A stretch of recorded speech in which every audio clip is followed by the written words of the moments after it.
Sadyang mapaglaro ang tadhana.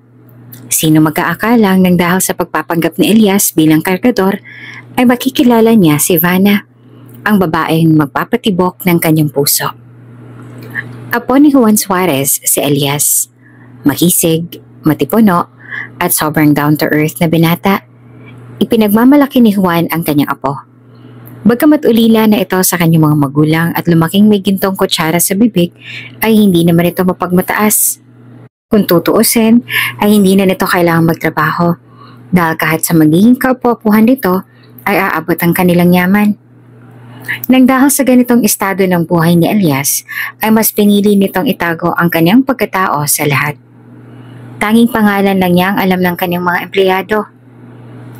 Apo, kailan ka ba mag-aasawa?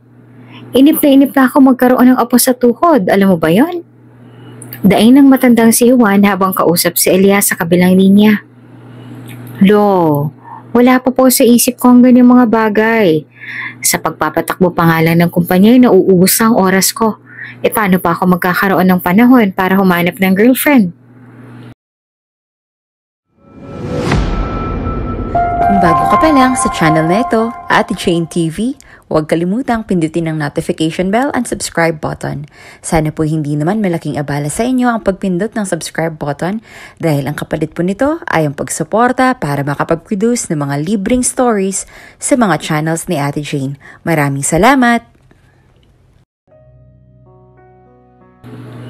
Ay, ganun ba? O siya, sige. Kung yun palang problema mo, ako na. Ako nang hahanap ng babae para sa'yo. Ani ng matanda at pinatayan ng telepono si Elias. Tumayo si Juan sa kanyang kinauupuan at uugod-ugod na naglalakad. Inutusan nito ang kanyang mayordomong si Berto na ikuha siya ng luma at sira-sirang damit, uling, lupa, sirang tsinelas at kahoy na tungkod. Sir, saan costume party po ba tayo pupunta? At sa lahat po talaga ng costume, bakit ganyan pang napili ninyo? Tanong ni Berto kay Juan. Aba, hindi costume party ang pupuntahan natin. Ako'y maghahanap ng mapapangasawa ni Elias. Tugon ng matanda habang mas dinudungisan ang kanyang mukha. Ay, wag nang maraming tanong, bilisan mo na at malapit na magbukas ang mall. Ibabaw ako sa bukana ng mall ha, dun sa maraming tao. Kunwari namamalimos sa kuruan. Nagbalat kayo bilang pulubi si Juan. Gusto niyang malaman kung sino sa mga nandoon ang may gininto ang puso. Wala itong pakialam kung ito ay mahirap, pulubi o kung ano pang estado nito sa buhay. Ang nais niya lamang ay mahanapan ng kanyang pinakamamahal na apo ng mapapangasawa. Matapos maibaba si Juan sa bukana ng mall ay binantayan na ito ni Berto mula sa malayo. Palimos po, maawa po kayo sa matandang nagugutom, palimos po. Paulit-ulit na usal ng matanda habang nakalahad ang kanyang mga kamay. Ilang oras nang nakalilipas, ngunit ni isa ay wala man lang pumapansin sa matanda. Malapit na rin mawala ng pag-asa si Juan dahil tila pinandidirihan siya ng mga tao at nilalayuan. Mahabaging Panginoon, ganito na pala katigas ang puso ng mga tao ngayon. Samantalang noong araw kahit kaunti nagbibigay kami sa mga matandang nandilimos. Ay nako, mukhang wala sa lugar na itong mapipili ko bilang asawa ng aking apo. Malungkot nitong turan sa kanyang sarili. Uugod-ugod itong naglakad at muling namalimos. Hanggang sa isang grupo na ng mga lalaking pumalibot sa matanda. Hindi naman ito napansin ni Berto dahil abala ito sa pagbili ng isaw sa kalapit na tongkart. 50% off sale po kami! Sale po kami! Sigaw ng dalagang si Vanna. Si Vanna, isa sa mga merchandiser sa mall at sa supermarket siya naka-assign. Bago pa lang ito sa trabaho. Palagi ito nakangiti kaya naman maaliwalas ang tingin sa kanya ng mga tao. Kapansin-pansin din ang kanyang maamong mukha. Balingkinita na katawan na animoy estudyante sa payat at sa tangkad.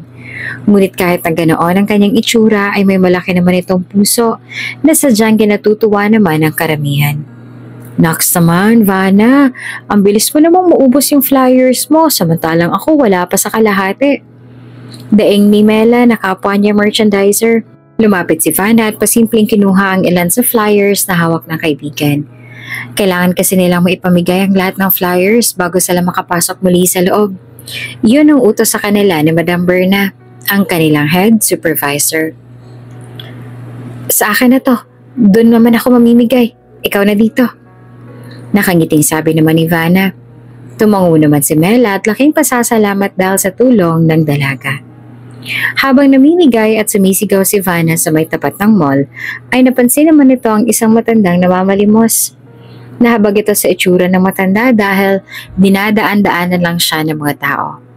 Papalapit na sana ang dalaga sa matanda, ngunit bigla itong nalapitan ng dalawang lalaki. Hoy matanda, anong ginagawa mo sa teritoryo namin? Hindi mo ba alam na mga bata lang namin ang pwedeng mamalimos dito? Sita ng isang lalaki at hinawakan ng matanda sa braso. Ah, ganun ba iho? Pasensya na hindi ko alam. Natatakot na sabi naman ng matanda. Pre, huwag mo namang takutin yung matanda. Ang mabuti pa ay damputin na rin natin siya. Tingnan natin kung may pakinabang. Usal naman ng isa. Bumibilis na ang tibok ng puso ni Juan dahil sa kaba. Panay na ang sipat nito kay Berto, ngunit abala pa rin ito sa pagkain ng isaw. Nagkasundo na nga ang dalawang lalaki at dadamputin na dapat ang matanda ng isang lumilipad na sapatos ang tumama sa ulo ng isa sa mga lalaki. Anak ng... Lumingon ang lalaking tinamaan ng sapatos at nakita si Vanna. Susugurin sana nito si Vanna, ngunit may kasama itong gwardya. Pre, pabayaan mo na yan. Tara na. Ayan ang kasama nito at mabilis na iniwan ng matanda. Agad na nalapitan ni Vanna ang matanda. Lolo, ayos lang po ba kayo? Hindi po ba nila kayo sinaktan? Sunod-sunod na tanong ni Vanna sa matanda. Salamat sa Diyos at dumating ka, iha. Akala ko'y tuluyan na nila akong kukunin. Takot na sabi ng matanda. Niyapos naman ni Vanna ang matanda. At saka para maibsan ang nararamdaman nitong takot. Nagulat naman ang matanda sa ginawa ni Vanna. Dahil kahit na madumi ang kanyang damit at puro uling pa ay nagawa pa rin siya nitong yakapin. Lolo, nandito na po ako. Huwag po kayong matakot. Wika ng dalaga kay Juan. Habang pinapakalma ni Vanna si Juan ay hinahanap naman ni Mela ang kaibigan. Oh, Vanna, anong nangyari? Tanong ni Male sa kaibigan. Si Lolo, muntik na kunin ng mga siraulong lalaki kanina. Buti na lang narinig ko sila. Ay, mga tao nga naman oh. Ang lalaki ng katawan nila, ayaw nila magbant ng buto. Inisasabi ni Vanna. Ay siya nga pala Mela, tapos ka na bang mamigay? Tanong naman ni Vanna. Malapit na, bakit? Tumingin ito sa kanyang relo at nakitang malapit na ang kanilang lunch break. Pwede ba nating isabay muna si Lolo sa tanghalian? Doon na lang tayo sa karinderya kumain para mabilhan natin si Lolo ng pagkain. Yun ay kung okay lang sa'yo. Tanong ng dalaga. Pumayag naman kaagad si Mela sa nais ni Vanna. Manghang-manghang matanda sa kabaitan ng magkaibigan, lalo na kay Vanna. Tunay nga't may iilan pang busilak ang puso sa mundo. At maswerte ang matanda dahil nakita siya ni Vanna sa bingit ng kapahamakan. Tinupad ni Vanna ang kanyang sinabi sa matanda. Binili nila ito ng kanin at ulam. Bukod doon ay nag-ambaga ng magkaibigan upang bilhin ng matanda ng kaunting tinapay at pagkain. Lolo, pasensya na po kayo dito ha at ito lang po nakayanan namin. Ana ni Vanna habang inaabot ang plastik ng pangapagkain. Opo, Lo, pecha de peligro na po kasi. Pero sana po magustuhan niyo po yung binili namin. Sabi naman ni Mela. Umaapaw sa tuwa ang puso na matanda. Salamat mga iha. Sobra-sobra pa ang mga to. Maraming salamat. Wika ng matanda. Matapos silang magtanghalian ay bumalik na ang dalawa sa mall. At nang nakatayo na ang dalawa ay agad na lumapit si Berto sa matanda. Sir, ano po nangyari sa inyo kanina? Kinabahan po ako ng sobra na may nakita akong gwardyang lumapit sa inyo. Paulit-ulit na hinampas ng mahina ni Juan si Berto sa kanyang tungkod. Kung hindi ba naman dahil dyan sa katakawan mo, hindi dapat ako lalapitan ng mga hudlong na yon. Muntik na akong kidnapin. Ay nako, tara na nga sa sasakyan at nang makapagpahinga. Total, nakahanap naman ako ng babaeng magiging asawa ng apo kong si Ilyas. Wika ng matanda. Sir? Sino po? Tanong ni Berto. Siya. Sabay turo ng kanyang tungkod kay Vanna. Kunin mo lahat ng impormasyong makukuha mo sa kanya. Kailangan ko ng lahat ng yon sa makalawa. Naintindihan mo? Yan ang parusa mo sa hindi pagbabantay sa akin ng maayos kanina. Sumbat pa ng matanda. Vanna, buti nakaabot tayo matapos ang break time ano? Kung hindi, lagot na naman tayo kay Ma'am Berna. Sabit ni Mela habang naglalagay ito ng kanilang gamit sa locker. Anong tayo? Baka ako lang. Ani ng dalaga. Ano ba kasing ginawa mo at ganun yun sa'yo?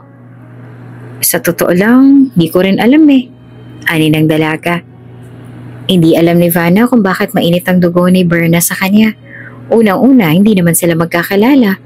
Interview pa lang niya noon ay ramdam niya na ayaw sa kanya ni Berna.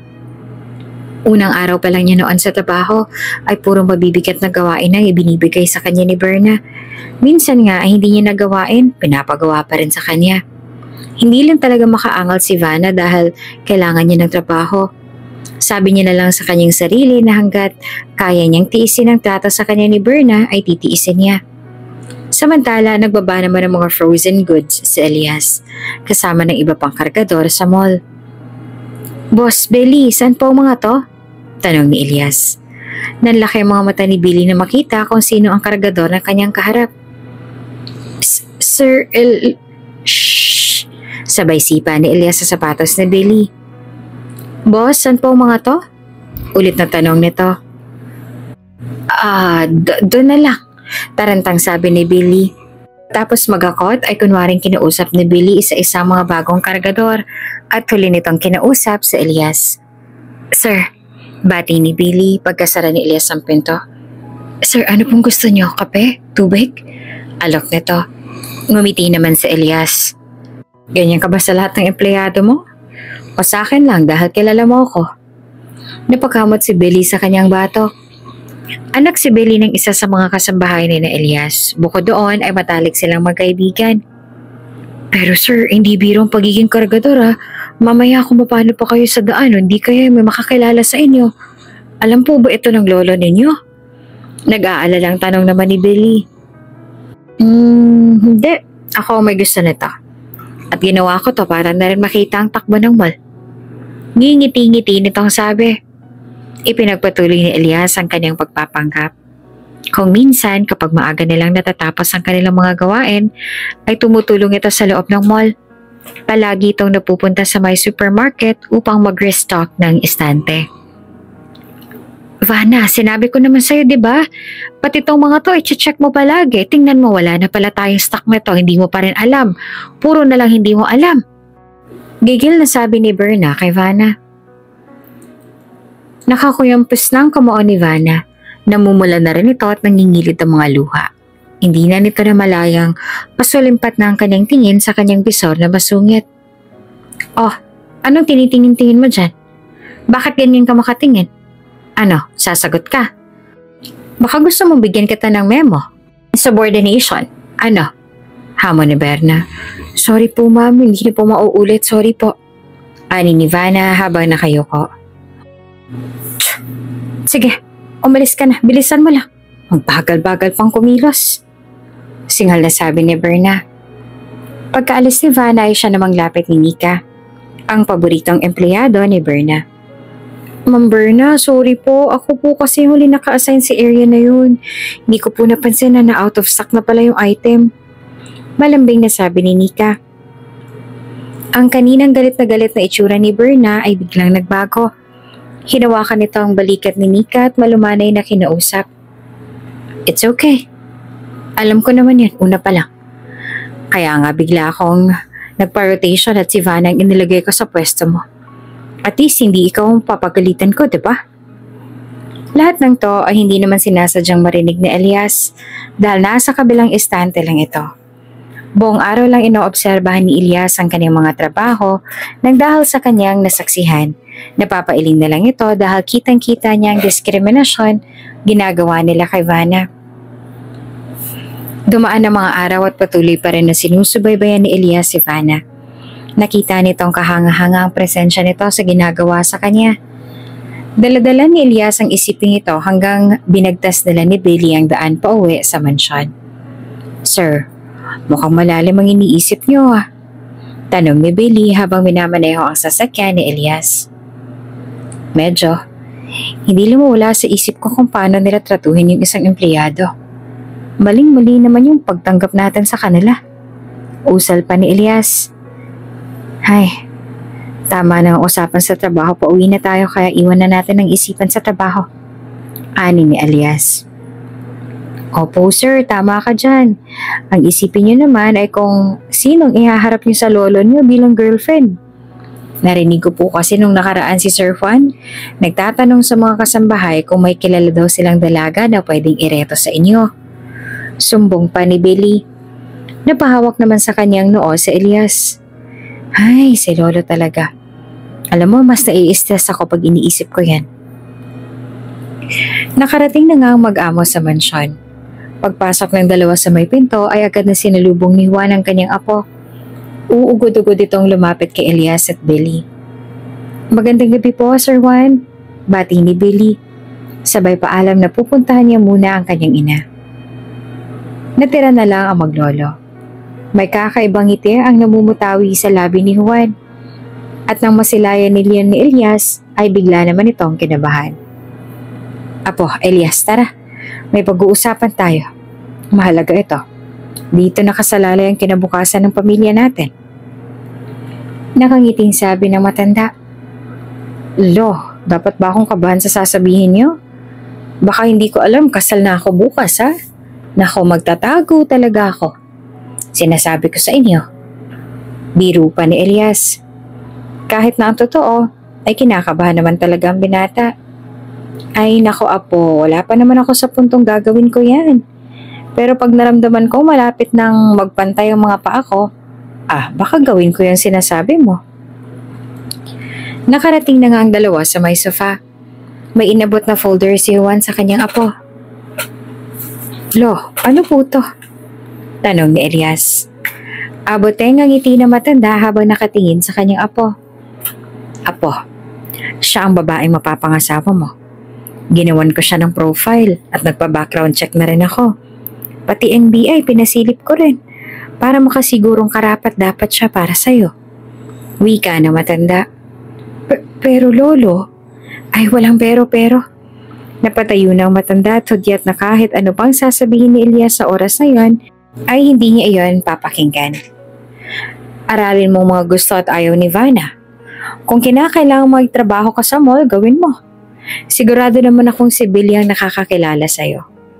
Gusto kong kilalanin mo siya, suyuin, ligawan, maging kasintahan tapos ay alokin siya ng kasal. Sa tono ng pananalita ng matanda ay tila nakaplano na nga ang lahat sa kanyang isipan. Lahat ng mangyayari. Ay, hindi na ako makapaghintay na magkaroon ng apo sa tuhod. Pinasuri ko na rin ang blood type ninyo sa ibang bansa at pinatignan ng pwedeng maging itsura ng aking magiging apo. Sa susunod na linggo, makukuha ko ng resulta kaya pag-igihan mo Elias, ha? Dahil kung hindi, naku, hahatawin ka nitong baston ko. Banta ng matanda. Natulala na lamang si Elias sa sinabi ng kanyang lolo. Nasa kwarto naman ni Billy si Elias, bitbit ang folder na binigay ni Juan. Sir Elias, mukhang wala na ho kayong kawala sa lolo ninyo. Kompleto na ang lahat ng impormasyon. Yung ultimo awards ni Vanna mula elementary hanggang college ay nandito. Ba pwede na itong maging structure ng autobiography ni Vanna? Biro pa ni Billy. Billy, hindi nakakatuwa. Napipikaw na saad naman ni Elias. Sorry. Base kasi sa pagkakakilala ko kay Vanna, mabait at tunay namang maganda si Vanna. Sa totoo lang, isa nga siya sa mga hinahangaan ng mga kalalakihan sa department niya. At kahit sa iba pang department, palagi kasi siya nakangiti at magalang kausap. Ani ni Billy. Kinuha naman ni Elias ang folder at muling tiningnan ang latest pictures ng babaeng nirereto sa kanya ng kanyang lolo. Ay, we'll see. Basta, bahala na. Ani ng binata. Kinabukasan, pumasok na ang dalawa. Sakay ng kotse ni Elias ay pinahinto ni Elias ang sasakyan 3 kanto bago ang mall sa may tagong lugar. Sir, sigurado po ba kayo? Pwede pong ako na lang bumaba at kayo nang gumamit nitong sasakyan. Billy, saan ka naman nakakita ng reliever na naka-sports car? Mamaya may makakita pa sa akin. Booking pa yung pagpapanggap ko. Sige na, ikaw nang gumamit ng sasakyan na yan. Maglalakad na lang ako mula rito. Utos ni Elias. Habang naglalakad ay may nakita itong pamilyar na mukha, patawid mula sa kabilang kalsada. Okay, mukhang dito ka nasisimula ng lahat. Wika ng binata. Nang makatawid na ang dalaga ay agad niya itong nilapitan at binate. Hi, ikaw si Vanna, hindi ba? Yung merchandiser?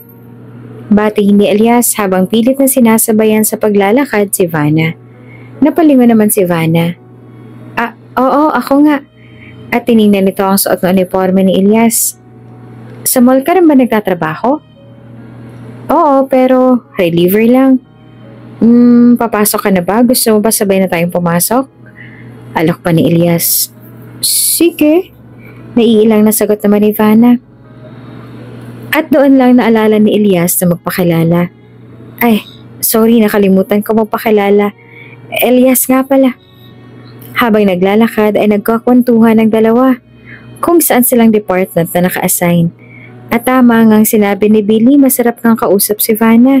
Magalang at masayahin. Agad na palagay ang loob na Elias at naisip nitong bigyan ng pagkakataon ng hiling ng kanyang lolo. Nakarating na sila sa mall, sabay na rin silang nag-in at doon ay nakita sila ni Nika. Dahil isang sip-sip na empleyado si Nika ay agad itong sinabi kay Berna ang kanyang nakita at binigyan ito ng karagdagang detalye. Ano ka mo? Sabay silang pumasok ng bagong reliever? Gulat na sabi ni Berna. Opo ma'am, nagtatawanan pa nga sila. At itong si Vanna, may pahampas-hampas pang nalalaman. Alam mo yun, parang may something. Hindi po ba bawal yun? Yung magkarelasyon tapos magkatrabaho? Kwento naman ni Nika. Oo, bawal nga yun pero sige, salamat sa impormasyon. Ay nako, kahit kailan talaga, sakit ng ulo talaga yung Vanna na yan. Di ko ba kasi alam sa mga boss kung bakit sa lahat talaga nang nag-apply, siya pa ang tinanggap. Tamad na nga sa trabaho, lumalandi pa. Gigil nitong sabi. Siniyasat ni Berna kung sinong reliever ang tinutukoy ni Nika. Hoy, Vanna, yung mga stante doon sa dulo, wala nang laman. Magresta ka doon, ha? Gusto ko pagbalik ko, okay na doon. Unahin mo yung sa akin. Utos ni Nika. Teka, bakit naman ako ang gagawa nun hindi ba't area mo yon? Tanong ni Vanna. Aba, sumasagot ka pa ha? Sa may pinapagawa sa aking iba. Hindi ko kayang tapusin ang lahat ng yon. Kaya ibibigay ko sa iyo yung iba. Katwiran ni Nika. Huwag kang maraming angal dyan, gawin mo na lang yung utos ko. Sabay tingin mula ulo hanggang paa kay Vanna at inirapan pa ito. Umalis na rin si Nika matapos sabihin ang mga yon kay Vanna. Naiinis man ay wala namang magagawa si Vanna kung hindi sundin niyon. Ano Vanna? Susundin mo ang Nikang yon? Ganon? Tanong ni Mila na sumulpot na lang kung saan. Bumuntong hininga naman si Vanna. Ano pa nga ba? Sa tingin mo ba pag hindi ko siya sinunod, sinong papagalitan? Ako rin naman, di ba? Nalulumong tugon naman ni Vanna. Pero ang unfair naman nun. Pupusta ako tong daliri ko. Maglalagi lang yun sa office ni Ma'am Berna, chichikahin yun maghapon. Tapos ikaw ang gagawa ng trabaho niya. Gigil na sabi ni Mela. Ay nako Mela, hayaan mo na. Mabuti pa simulan ko na dapat simulan. Usal ng dalaga. Natuntoy na Berna at Nika ang reliever na kasabay pumasok ni Vanna. Talaga namang may kalandi ang taglay ang Vanna na yon. Kaya pala napapansin ko nung mga nakaraan na palagi siyang nandito sa may likod. Siguro nagpapapansin siya dyan sa Elias na yan. Sol-sol ni Nika. Malamang gano'n na nga. Ay, humanda sa akin yung Vanna na yan mamaya. Ani ni Berna. Hindi alam ng dalawa na napapansin na sila ni Elias mula kanina pa. Nakasulip sila sa kanya at matapos ay nagbubulungan. Pasimple namang lumapit si Elias kay Billy, kunwaring may itatanong. Billy, di ba dapat nasa supermarket ang dalawang yan? Tanong ni Elias at pasimpleng itinuro sina Berna at Nika. Oo, dapat andun sila. Gusto niyo po bang sitahin ko sila? Oras ng trabaho, wala sila sa mga area nila. Sambit pa ni Billy. Huwag na, hayaan mo na sila. Pero parang sama ng kutob ko kung bakit sila umaaligi dito ngayon. Pakiramdam ko, minaman-manan nila ako. Buong araw nga gano'n ang ginawa ni na Berna at Nika. Samantalang si Vanna naman ay halos makuba na sa pagparoot pa rito dahil 2 area ang kanyang tinitignan. Sumapit ang hapon at tapos na si Elias sa kanyang mga gawain. Kaya naman naghanap na ito ng iba pang gawain, kunwari. Ngunit ang totoo ay sinabihan niya si Billy na ipadala siya sa area kung nasaan man si Vanna. Vanna? Tawag ni Elias. Uy, tapos na ang shift mo? Tanong ng dalaga habang nagsasalansan ng mga items. Ay hindi pa, mamaya pa. Naiinip kasi ako sa likod kaya naghahanap ako ng gagawin. Wow, sipag naman. Ipagpatuloy mo lang yan. Malay mo, ma-absorb ka dito. Eh di may permanenteng trabaho ka na. Ani ni Vanna. Sana magdilang anghel ka dyan sa sinabi mo. Nakangiting sabi naman ni Elias. Habang nagkakuntuhan ay tinulungan na ni Elias si Vanna hanggang sa napansin nitong ang daming area na iniikutan ni Vanna. Vanna, ganito pa talaga karami ang workload mo? Parang ang dami kasi, kumpara sa iba. Tanong ni Elias. Napabuntong hininga naman si Vanna bago sumagot. Ay hindi. Yung dun lang yung sa akin dapat. Tapos itong pwesto natin ngayon, kay Nika. Natahimik naman si Elias at nakaramdam ng inis. Nakita ni Vanna na nag-iba ang itsura ni Elias. Oops, unahan na kita. Okay lang ako. Ayoko ng gulo kaya sumunod na lang ako. Kahit naman kasi makarating to sa bisor namin, si Nika pa rin naman ang kakampihan niya. Pet niya yun eh. Ako rin naman, pet naman Berna. Pet niyang pagalitan. Biro ni Vanna upang gumaan na lang kanilang usapan. Pero Vanna, hindi tama yan. Pag pinamahasa mo silang ganyan, aabusuhin ka nila. Wala naman ako magagawa eh. Gustuhin ko man, pero ako pagkatapos? Nga. Mamaya matanggal pa ako sa trabaho. Di ako rin ang kawawa sa huli. Paliwanag pa ni Vanna. Napailing na lamang si Elias. Sige, ganito na lang. Kung sakaling maulit-ulit yung ganito, tawagin mo ako. Diretsong sabi ni Elias. Nawala sa kanyang loob na nagpapanggap nga pala siya bilang reliever. Bakit? Pagtataka ni Vanna. Sisisantayin ko sila. Nanlaki yung mga mata ni Vanna matapos ay tumawa na lang ito. Doon naalala ni Elias na siya nga pala ay nagbabalat kayo bilang reliever. Nay nako Elias, sobrahan ka na sa trabaho kung ano-ano nang sinasabi mo. Tumatawang sabi ni Vanna. Ikaw talaga, siguro mahilig ka magbasa ng mga pocketbooks Tapos iniisip mo, ikaw yung mayamang lalaki nagpapanggap na mahirap, pero may-ari pala nitong mall. Elias, bawasan mong pagbabasa ng mga ganon ha. Buti ako nakarinig ng mga sinabi mo, kung hindi aakalain nilang nabubuang ka na. Panay pa rin ang tawa ni Vanna.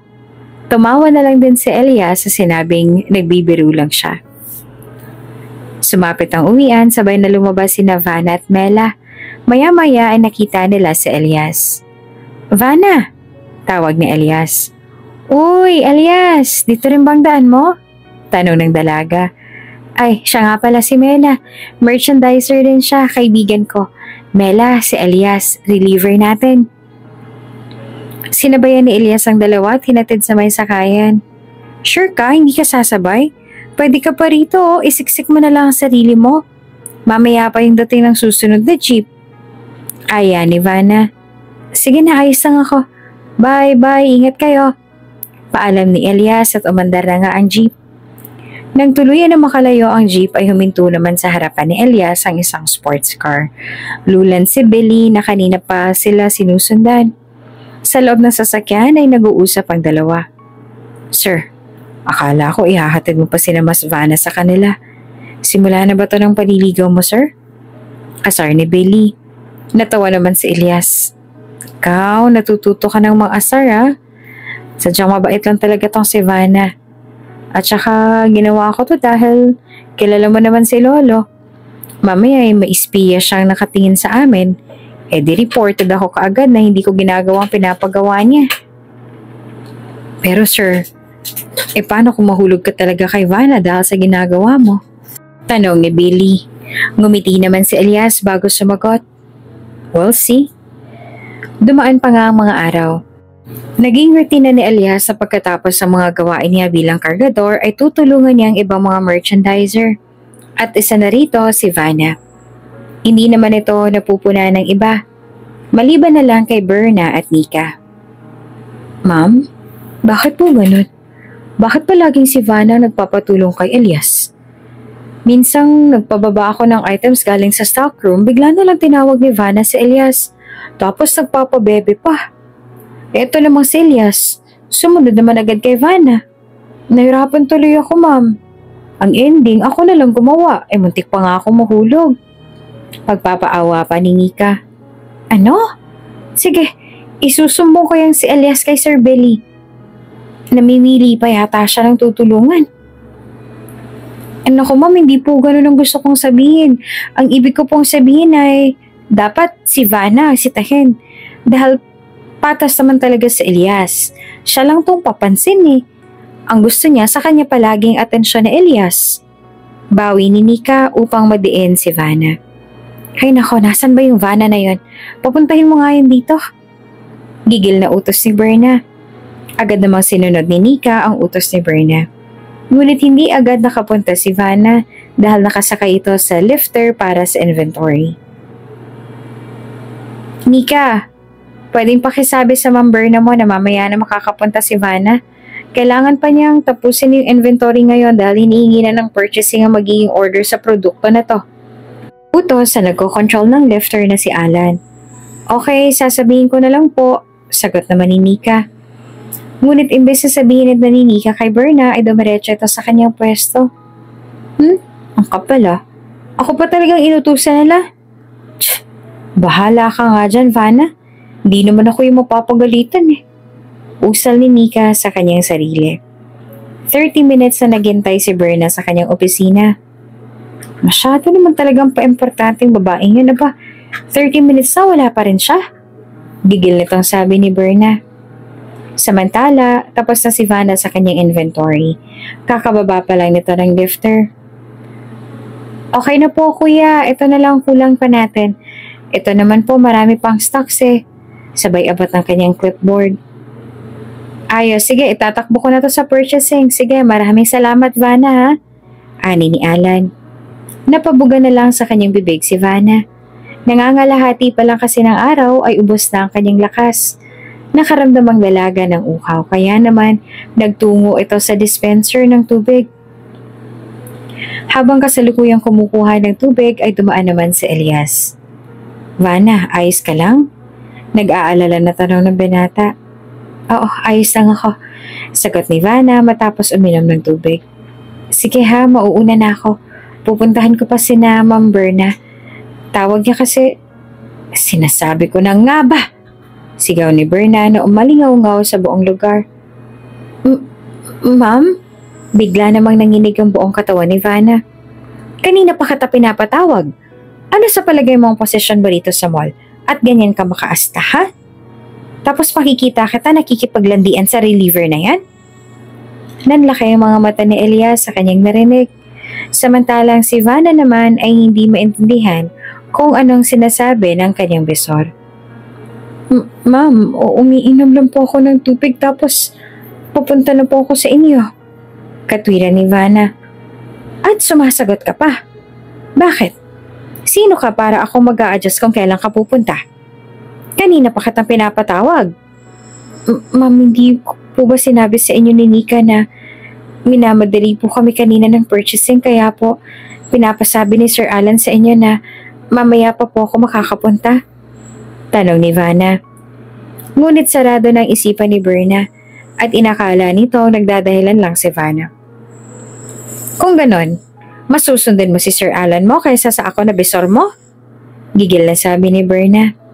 Napapahiya na si Vanna sa harap ng maraming tao, lalo na sa harapan ni Elias. Anong klaseng besor ba to? Di na to tama ah. Wika ni Elias sa kanyang sarili. Ma'am Berna, excuse me lang po. Pero pwede niyo naman pong kausapin si Vanna ng maayos.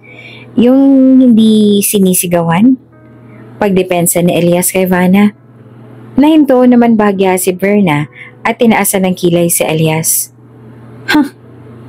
Nahahawa ka ba sa katigasan ng ulo ng babaeng to? Baka nakakalimutan mo, reliever ka lang. Pagmamataas nitong sabi. Hindi mo ba ako kilala? Besor ako dito. Mariin itong sabi. Napangisi naman si Elias. Ma'am, hindi naman po kasi tama na tratuhin niyo si Vanna ng ganito. Abat! At nandamay na si Elias sa galit ni Berna. Elias, tama na, magsorry ka na lang.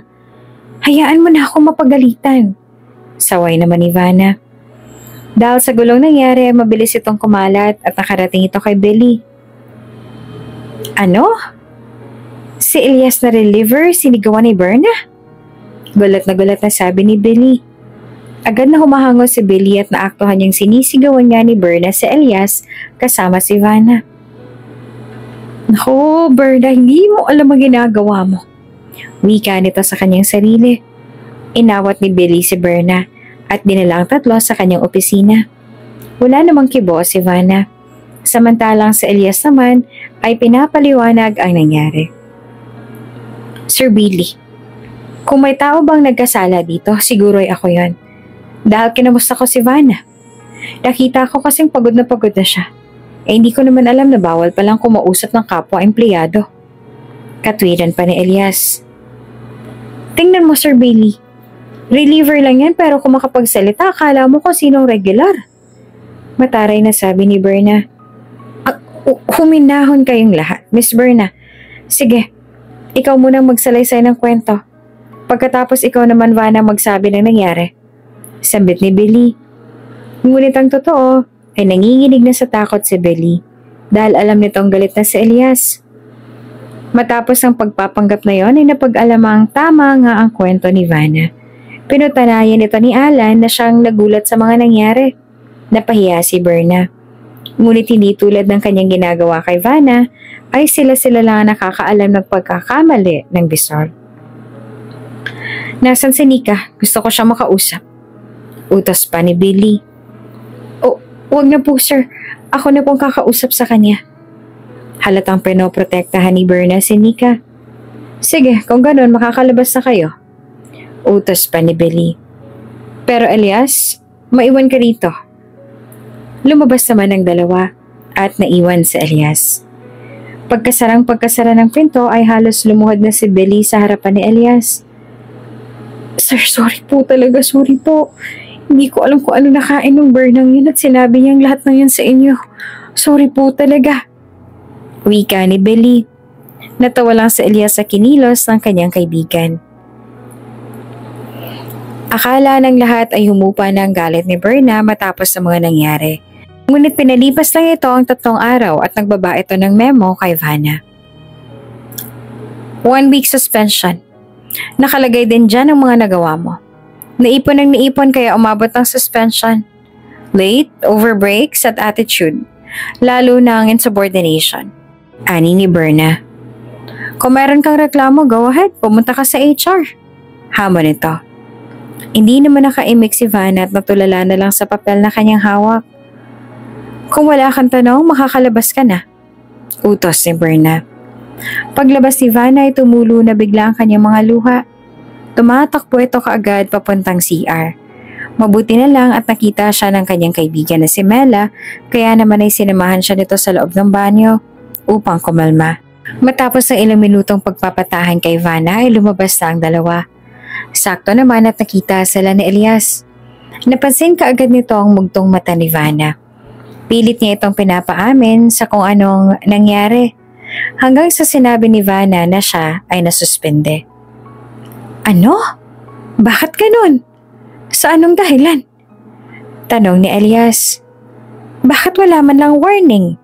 Suspension ka agad? Sunod-sunod na tanong ni Elias. Hindi ko alam. Hay, ayoko nang isipin, Elias. Marami pa akong gagawin. Sige na, mauuna na ako sa inyo. Malungkot na sabi ni Vanna. Nagkatingin na naman sila Elias at Mela. Hindi na nakapagpigil si Elias at pinuntahan ito si Berna. Ipinagtanggol nito si Vanna. Final ng desisyon ng HR at bakit ka naman papakinggan ng isang hamak na reliever? Tandaan mo, reliever ka lang. Baka gusto mo tanggalin kita. Banta pa ni Berna. No? Hindi mo ako matatanggal. Dahil hindi ko natatapusin ang kontrata ko. Gigil na sabi ni Elias. Ang unfair ng pagdedesisyon niyo. Alam naman nating lahat ang nangyari noong araw na yon. At wala sa tamang pag-iimbestiga ang ginawa niyo. Ano namang alam ng isang tulad mo sa pamamalakad ng kumpanya? Naging reliever ka lang at paborito ni Sir Billy, ganyan ka na kaumasta? Kahit hindi mo natapusin yung kontrata mo, hindi na kita kukunin Haharangin ko ang papel mo para hindi ka na nila kunin. Banta pa ni Berna. At ang pagtatalo ng dalawa ay kumalat. Agad na pinatawag ni Billy si Elias. Ngiti-ngiti naman si Berna nang malaman ito. Ang buong akala ni Berna ay papagalitan ni Billy si Elias dahil sa ginawa nito sa kanyang pagtatanggol kay Vanna. Kaya naman pumasok bigla si Berna sa opisina ni Billy habang magkausap sila ni Elias. Sir Billy, ayusin mo mga tao mo. Reliever lang siya kung makaasta akala mo may-ari ng mall. Sita ni Berna. Napalunok na lang si Billy. Hindi mo talaga alam, Berna, ang ginagawa mo. Wika nito.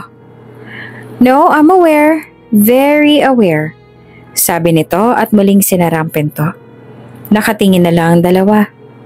Sir, I'm very sorry. Yun na lang ang nasabi ni Billy. It's okay. Alam ko namang pwedeng mangyarang ganito. Hindi naman niya alam na ako may-ari nitong mall. At least, nakita akong ugali ng mga tauhan ko. Alam mo na ang susunod na gagawin, Billy. Handa ako mawala ng tao. Kung ganyan lang din naman sila. Okay po, sir. Kung sisante ka na dito, paano nang utos sa'yo ni Sir Juan? Tanong ni Billy. Ay, isa pa yan. Hindi ko pa yan napag-iisipan. Naging padalas-dalas ako sa naging desisyon ko. Hindi naman ako ganito. Pero nakita ko si Vanna na bugtong mga mata.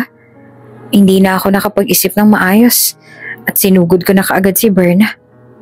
Paliwanag pa ni Elias. Uwian na nang nalaman ni Vanna ang nangyari. Sir Billy, alam niyo po ba kung saan nakatira si Elias? Gusto ko po sana siyang puntahan Tanong ni Vanna. Ha? Bakit? Ano bang kailangan mo sa kanya? Sir, nabalitaan ko po kasi yung nangyari. Nabawi nga po yung suspension ko pero nawala naman po ng trabaho si Elias. Kitang-kita ni Billy ang kalungkutan sa mata ni Vanna at bigla itong may naisip na plano upang mapagbigyan ng hiling ni Vanna at matulungan si Elias. Ano bang ginagawa natin dito? Nasa may bakanting lote sila noon ni Billy. May maleta rin itong dala. Basta, kunwari pinalayas ka sa tinitirahan mo, okay? Yun ang sasabihin mo pag may nagtanong sa'yo. Utos ni Billy. Kumunot naman ang noo ni Elias. Ha? Kanino ko naman yan sasabihin? Basta, sige, dyan ka lang. Galingan mo, ha? Good luck. Sabit ni Billy at tumakbo na ito palayo kay Elias. Hoy, Billy! Tawag ni Elias. Elias! Napalingon si Elias ang may tumawag sa kanya. At sa kanyang paglingon ay nakita niya si Vanna. Vanna, anong ginagawa mo rito? Tanong ng binata. Tinanong ko kay Sir Billy kung saan ka nakatira. Tapos nung hinahanap kong bahay mo, nakita naman kita rito. Paliwanag ni Vanna. Teka, bakit na yung dala-dala kang maleta? Aalis ka ba? Tanong ng dalaga. Doon ay nakuha na nga ni Elias ang plano ni Billy. Kumamot ito sa kanyang batok bago magsalita. Pinalayas ako sa tinutuluyan ko Wika nito. Ano? Tapos nawalan ka pa ng trabaho? Naku, kasalanan ko talagang lahat ng to. At lumuha na nga si Vanna sa harapan ni Elias. Agad namang bumunot ng panyo si Elias at pinunas ito sa luha ng dalaga. Hindi mo kasalanan na nawalan ako ng trabaho at tirahan. Lahat ng to, bunga ng mga maling desisyon ko kaya tumahang ka na.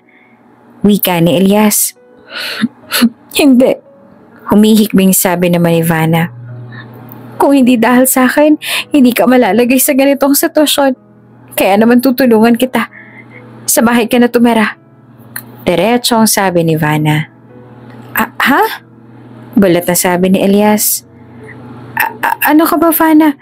Ako may kagagawan kaya hindi ako nakabayad ng renta. Kaya hindi ka naman dapat makonsensya. Pagtanggi ni Elias. Kasalanan ko. Kung hindi dahil sa pagtatanggol mo sa akin, sana may trabaho ka pa ngayon. At makakabayad ka pa ng renta. Kaya please pumayag ka na. Pansamantala sa bahay ka na muna tumira. Pagpupimilit pa ng dalaga. Napakamot na lang sa kanyang ulo si Elias. Sa hindi kalayuan ay nakasubaybay sa dalawa si Billy. Abot tenga ngiti nito dahil gumana ang kanyang naisip na ideya at higit pa sa kanyang inaasahan ang nangyari. Nagtungo ang dalawa sa bahay ni Vanna at dito na mag-uumpisa ang kanilang pagsasama. Sigurado ka? Okay ka lang dyan sa sala? Sabi ko naman sa'yo, pwede ka naman dun sa bed na isa eh. Tatanggalin ko lang yung nakatambak doon tapos doon ka na lang matulog. Ani ni Vanna habang tinutulungang mag-ayos ng higaan si Elias sa sala. Naku Vanna, nakakahiya. At saka mawawalan ka ng privacy pagka ganun. Bukod doon, baka kung ano lang isipin ng mga kapitbahay mo pag nalamang iisang kwarto lang tayo. Ano naman pakialam nila? Sila nga hindi ko pinapakialaman sa mga buhay nila tapos papakialaman nilang buhay ko. Pamamahay ko to kaya gagawin ko ang gusto kong gawin. Mariing sabi naman ni Vanna. Nox, big word. Sana sa work, ganyan ka rin. Natawa na lang bigla ang dalaga. Ay iba naman doon, behave tayo kasi alipin tayo ng salapi Ilang sandali pa at natapos na nilang ayusin ang higaan ni Elias. Ayan, sana maging komportable ka. Sigurado kang ayaw mo talaga dun sa isa pang bed? Pilit ng dalaga. Umalis na si Elias. No, ayos na ako dito. Huwag mo na ako alalahanin. Sige, good night. Pasok na ako sa kwarto. Ani ng dalaga. Good night. Paalam naman ni Elias. Habang nakahiga sa sofa ay hawak na Elias ang kanyang telepono at kachat si Billy. Plinano mo tong lahat Sita na Elias sa kaibigan. Medyo oo. Plano ko maging kawawa ka sa paningin ni Vanna. Pero hindi nakasama sa plano kung patirahin ka niya. Mukhang mas napaganda pa nga. Sagot ni Billy. Naging isang lihim ang pagpapatira ni Vanna kay Elias bukod kay Mela. Ano? Ilang araw na siya nakatira sa bahay mo. Vanna naman, alam naman nating mabait si Elias. Pero hindi mo pa siya ganun kakilala para patirahin mo siya sa bahay mo. At bukod doon, babae ka at lalaki siya. Ano na lang ang sasabihin ng iba? Gulat na sabi ni Mela nang sabihin ni Vanna ang tungkol kay Elias. Napansin kasi ni Mela na ilang araw na may bagong pagkain si Vanna. Plansyado rin ang uniforme nito at maagang nakakapasok. Noong una ay hindi umaamin si Vanna. Sabi lang niya ay maaga siyang nagigising. Ngunit hindi naman naniniwala si Mela dahil kilala niya ang kaibigan at mas gugustuhin na matulog kaysa kumain. At nang sabihin na ni Vanna kung sino gumagawa ng lahat ng ito, ay halos lumuwa ang mga mata ni Mela. Mela, alam ko naging padalos-dalos ang naging desisyon ko pero ako naman ang may kagagawa ng lahat Kung bakit pa kasi siya natanggal kaya kailangan ko siyang tulungan. Paliwanag ngayon ni Vanna. Ando na nga tayo pero kasi, ay Vanna, hindi na alam ni Mela ang sasabihin. Ngumiti na lamang si Vanna bago magsalita. Pero alam mo, mukhang napabuti pa nga ang pagtira ni Elias sa bahay Ang tagal ko na kayang walang kasama sa bahay simula nung sumakabilang buhay si nanay. At least ngayon kahit papaano may kasama na ako. Wika ng dalaga. Samantala, habang nasa trabaho naman si Vanna, ay nasa bahay lang nito si Elias. Monitor naman ito ang kanilang mga negosyo sa pamamagitan ng mga reports na pinapasa sa kanyang email. Mabuti na lang at ginayak ni Billy ang kanyang laptop kaya naman habang wala si Vanna ay nakakapag-check pa siya ng kanyang mga email. Habang nag-check ng email ay biglang tumawag si Billy. Dali-dali naman itong sinagot na Elias. Hello? Oh, bakit ka napatawag? May problema ba? Agad na tanong ni Elias. Wala naman sir, nangangamusta lang. Kamusta ang buhay house husband? Biro pa ni Billy. Tch, kung hindi lang dahil sa kalokohan mo, hindi naman ako mapupunta sa ganitong sitwasyon eh. Singal na sabi ni Elias. Pero, this thing works ah. Dagdag nito at bigla namang napangiti si Elias nang hindi niya namamalayan. Works? Bakit? Mahal mo na si Vanna? Mahal ka agad? Hindi ba pwedeng mas nakikilala ko na siya at somehow nakita ni Lolo kaya todo ang pagpilit niya sa akin para makilala si Vanna. Matalinaga nitong sabi. Sa mga nangyayari ay walang alam si Juan. Ayaw magbigay ng kahit anong detalye ni Billy. Alam nitong nasa panig ni Elias si Billy kaya hindi niya ito mapipilit na magsalita. Kaya naman gumawa ito ng sarili niyang paraan para malaman ang ginagawa ng kanyang apo sa babaeng gusto niyang ipakasal dito. Sir, ayun na naman po kayo. Baka mamaya mapagtripan na naman kayo ng sindikato. Huwag na kasi kayong magpanggap na pulubi. Pakiusap pa ni Berto. Ay hindi, sa ganitong paraan ako makikilala ni Vanna. At hindi naman mangyayari yon kung hindi sa kagagawan mo. At tinapik na matanda gamit ang kanyang kahoy na tungkod ang hita ni Berto. Bantayan mo ako ha? Hindi yung kain ka ng kain, naiintindihan mo? Opo sir, sagot nito. O siya, bantayan mo ako na maiga. Lalakad na ako na masimulan ko ng plano. Usal naman ang matanda.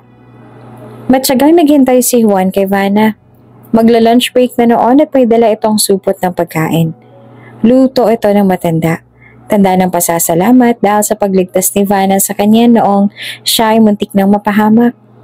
Ilang sandali pa nakalipas at lumabas na si Vanna. Mag-isa lang noon si Vanna dahil pinaghiwalay sila ng break time ni Mela. Vanna, iha. Tawag ng matanda sa dalaga habang uugod-ugod itong lumalapit. Lolo? Galak na sabi naman ni Vanna at agad na nalapitan ng matanda. Kamusta na po kayo? Napadaan po kayo dito, Lo. Ay, iha.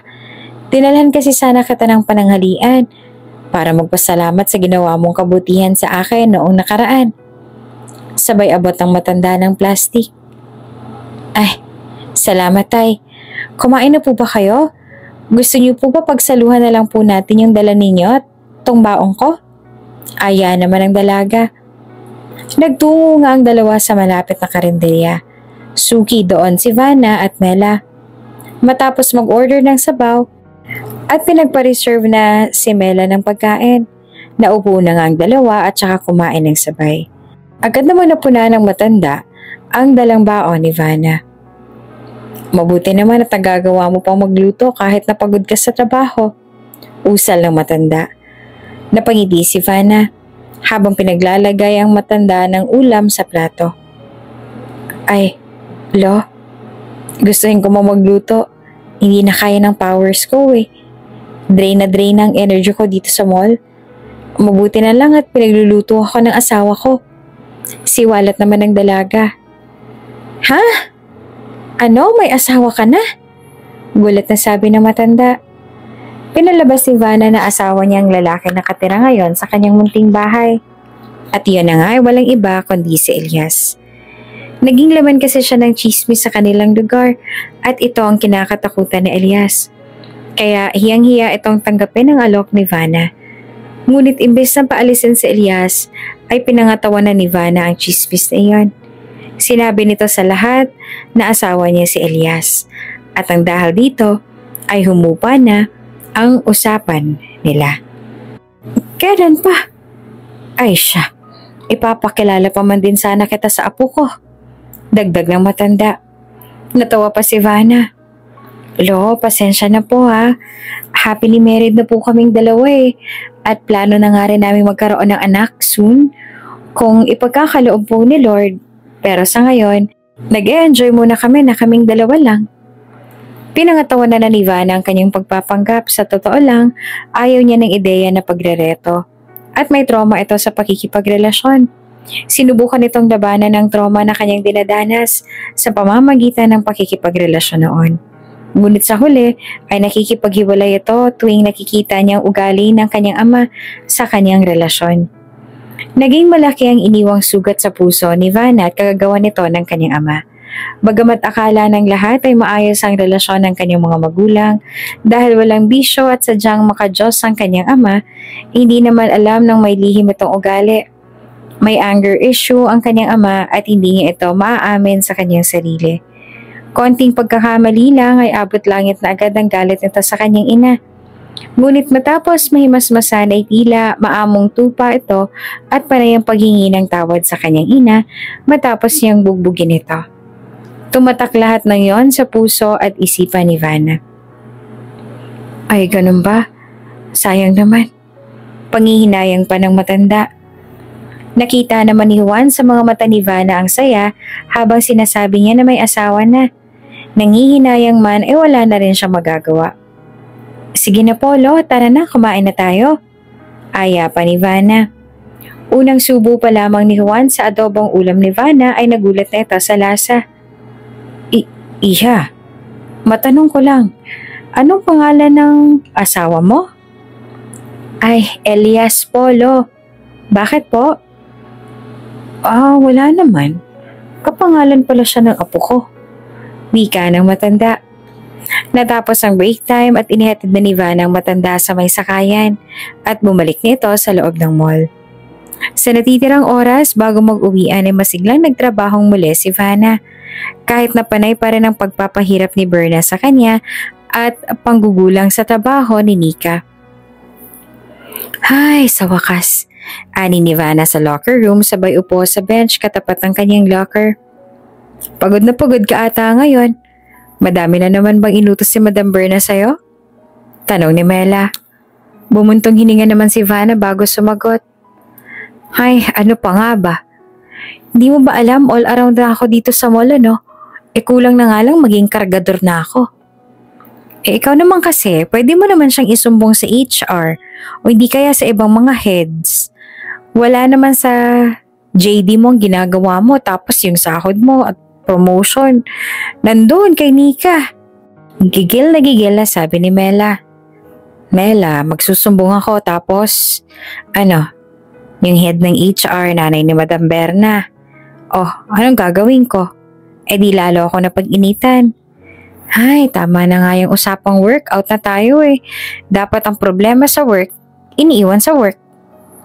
Nako, nasasabi mo lang yan kasi alam mong pag-uwi mo sa bahay, may mag-aasikaso sa'yo.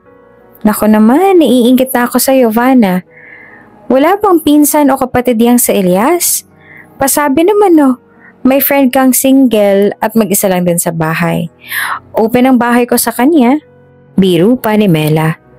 Ang swerte mo, no? May kasama ka ng husband material. Caring, loving, at sweet.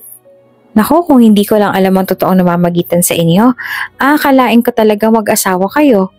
Dagdag pa ni Berna. Natawa naman si Vanna. Sira, sa mga sinabi mo parang kailangan mo kasambahay, hindi kasama sa bahay. Matapos ang kaunting biruan ng dalawa ay lumabas na sila. At laking gulat nila sa kanilang nakita sa bukana ng mall. Vanna? Si Elias ba yun? Sambit ni Mela habang nakatitig sa kinatatayuan ni Elias at kinakalabit ang kaibigan. Ha? Ano? Abala kasi si Vanna ng oras na yun sa paghahanap ng kanyang wallet kaya hindi agad ito nakatingin sa daan. At sa kanyang pagtunghay ay nakita niya nga si Elias na nakatayo sa isang tabi. Oo, si Elias nga yun. Anong ginagawa niya rito? Tanong ni Vanna. Di ano pa ba? Di sana para sunduin ka. Kilig na sabi ni Mela. Alam mo, ang gwapo talaga ni Elias no? Sure ako doon. Sira. Baka may hinihintay lang siya pero hindi naman ako yun. Teka nga, nasan nga ba yung wallet ko? Iritang sabi ni Vanna. Ipinagpatuloy ni Vanna ang paghahalughog ng kanyang bag habang naglalakad.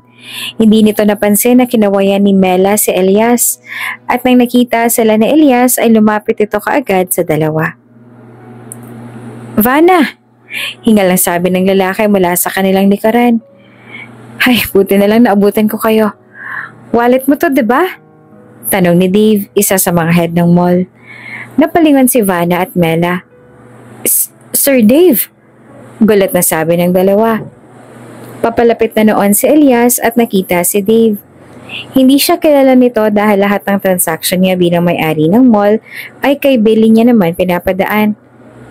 Heto, nahulog ata nung nagpa-check ka ng bag sa guard. Buti na lang ako nakakita. Ani nito sabay abot sa dalaga ng wallet. Kinuha ni Vanna ang kanyang wallet at nagpasalamat. Opo sir, sa akin nga pong wallet na yan. Salamat po. Ngiti-ngiti noon si Dave at nakita naman ito si Elias. Dave Ferrer, head ng engineering. Mahusay siya sa kanyang trabaho in the past year. Magandang background niya. Tara ni Elias sa kanyang isipan habang tinitignan si Dave. Vanna, pauwi ka na ba? Gusto mo bang ihatid kita? Biglang tanong ni Dave. Tikim na Elias. Napalingon naman si Vanna. Elias, andyan ka na pala. Bigla itong lumapit kay Elias at pinulupot ang kamay sa braso ng binata.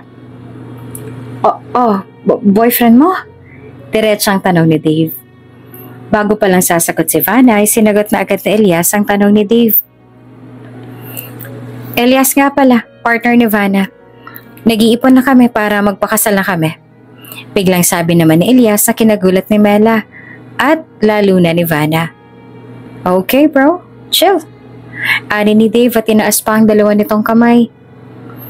Gusto ko lang naman maging mabait kay Vanna. Hindi ko naman alam na boyfriend mo siya, pero anyways, boyfriend pa lang naman. Mariing sabi ni Dave. Nagkatingin na naman ng dalawa. Ramdam ni Vanna ang tensyon na namamagitan sa tingin ng dalawang lalaki. Si Vanna naman ang tumikim. Sir, salamat po sa pagbalik niyo ng wallet ko. No problem. Sige, mauna na ako. Paalam ni Dave. Habang naglalakad si Dave papalayo sa kanila ay hindi naman maalis ang tingin ni Elias kay Dave. Pero may bad reputation sa mga babae. At yun ang nirereklamo sa kanya. May mga reporter na lihim siyang nakikipagrelasyon sa mga ito ng sabay-sabay. At pag nagsawa na, iiwan niya basta. Alam ko namang lalabas na ng kumpanya sa ugali niyang yan pero iba na pag si Vanna ang tinangka niyang lapitan. Sal na Elias sa kanyang isipan habang nakatitig kay Dave. Samantala, hindi naman mapakali si Juan sa kanyang nalaman, kaya naman muli niyang pinatawag si Berto. Sir, bakit po? Tanong nito sa kanyang amo. Magpanggap ka ng taga-census, puntahan mo ang bahay ni Vanna. Utos ng matanda. Po? Alam kong narinig mo ang sinabi ko, gawin mo na lang. Pero sir, alangan namang ako magpanggap, hindi ba? Para makasiguro lang ako sa hinala ko. Ani ni Juan. Day off ni Vanna, nagising si Vanna dahil sa sikat ng araw na tumama sa kanyang mga mukha. Nagligpit na ito ng kanyang higaan at planong magluto para sa kanilang agahan. Paglabas niya ng kwarto ay nakita niya nakaligpit na ang sofa kung saan natutulog si Elias at narinig ang tunog ng siyense na tumama sa kawali. Sabay na naamoy nito ang mabangong sinangag. Elias, ang aga mo namang gumising. Wika ni Vanna na makita si Elias sa may kusina. Maaga talaga akong gumigising kasi ipagluluto kita ng nilagang baka. Hindi ba kaya ka bumili nun kasi sabi mo gusto mo ng nilaga? Pinapalambot ko na yung karne para maluto ko na siya mamaya. Ginamit ko na rin yung lutuan mo sa likod na kahoy para hindi sayang sa gas. Ha? Dapat kinising mo muna ako para matulungan kita sa pag-prepare ng lulutuin mo. Vanna, isang beses lang naman sa isang linggo ang off mo kaya gamitin mo yon para makapagpahinga ka. Okay? Nakangiting sabi pa ni Elias. Napatitig na lang si Vanna kay Elias. Sa isang iglap ay para siyang nakalutang sa ulap habang pinapakinggan ng mga yon kay Elias. Hindi rin niya maiwasang ngumiti dahil ramdam niya ang pag-aasikaso sa kanya ng binata. At ganitong pakaramdam ang kanyang pinapangarap noon pa man. Tapos na si Elias sa kanyang nilaluto para sa kanilang agahan. Nakahain na rin sa mesa ang nakatulala pa rin noong si Vanna habang pinagmamasdan si Elias. Nang biglang may tumawag mula sa labas ng kanilang bahay. Doon naman nahinto si Vanna sa kanyang pagtulala. Ay, may tao. Pupunta na dapat siya sa labas ngunit pinigilan siya ni Elias. Ako na, maupo ka na dyan. Hindi ba't sabi ko naman sa'yo itong day off mo ay rest day mo? Oh, okay. Yun na lang ang nasabi ni Vanna. Paglabas ni Elias ay nagulat ito kung sino ang kanya nakita. Census po, usal ng lalaki na nakasombrero. Ngunit kahit na nagbalat kayo pa si Berto ay kilalang kilala ni Elias ang tinig ng boses nito. Kuya, alam kong ikaw yan. Ani ni Elias. Lumapit ito at mahinang kinausap si Berto. Anong ginagawa mo rito? Bakit ka nagsisensus? Sir, hindi po ako talaga taga-sensus. Inutusan po ako ng lolo niyo na magbalat kayo para tingnan kung sinong asawa ni Miss Vanna. Kayo po sir, ano pong ginagawa niyo rito? Napahawak naman si Elias sa kanyang noo. Ay nako, si lolo talaga, apakasigurista. Pakisabi kay lolo, sinusunod ko naman ang utos niya. Sige na, ako nang bahala magpaliwanag kay lolo. Bukas uuwi ako ng mansyon. Wika ni Elias. Kinabukasan, naks naman, parang nakabakasyon grading itsura ng kaibigan ko ganda yarn. Bati ni Mela nang makasabay si Vanna papasok sa mall.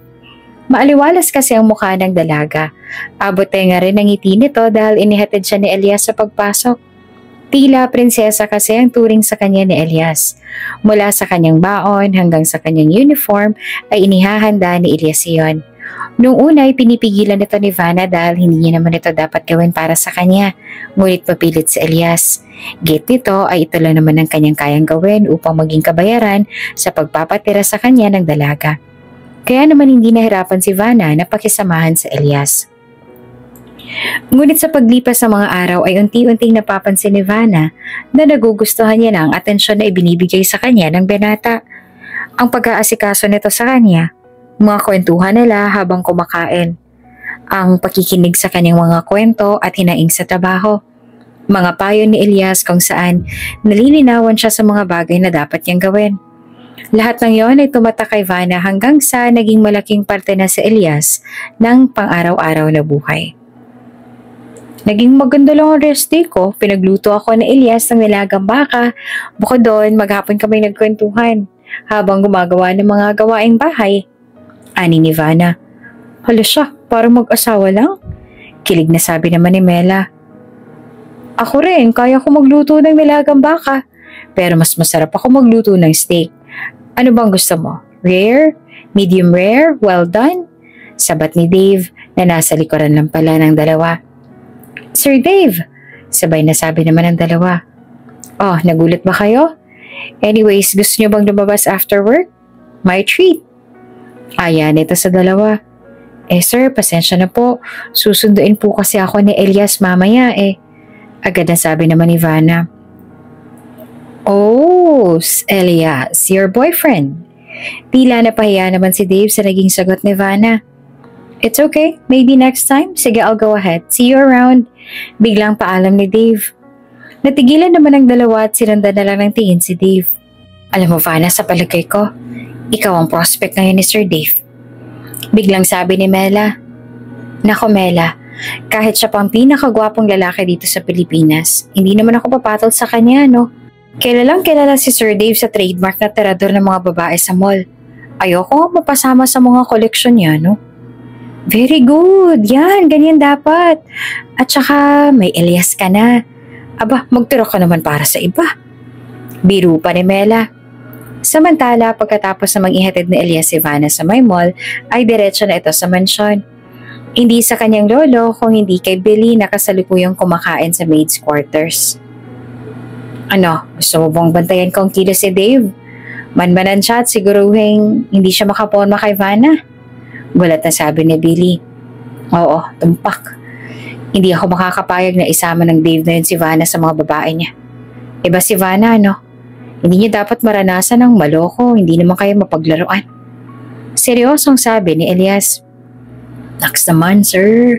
Overprotective ka na ata kay Vanna. Lumapit si Billy kay Elias.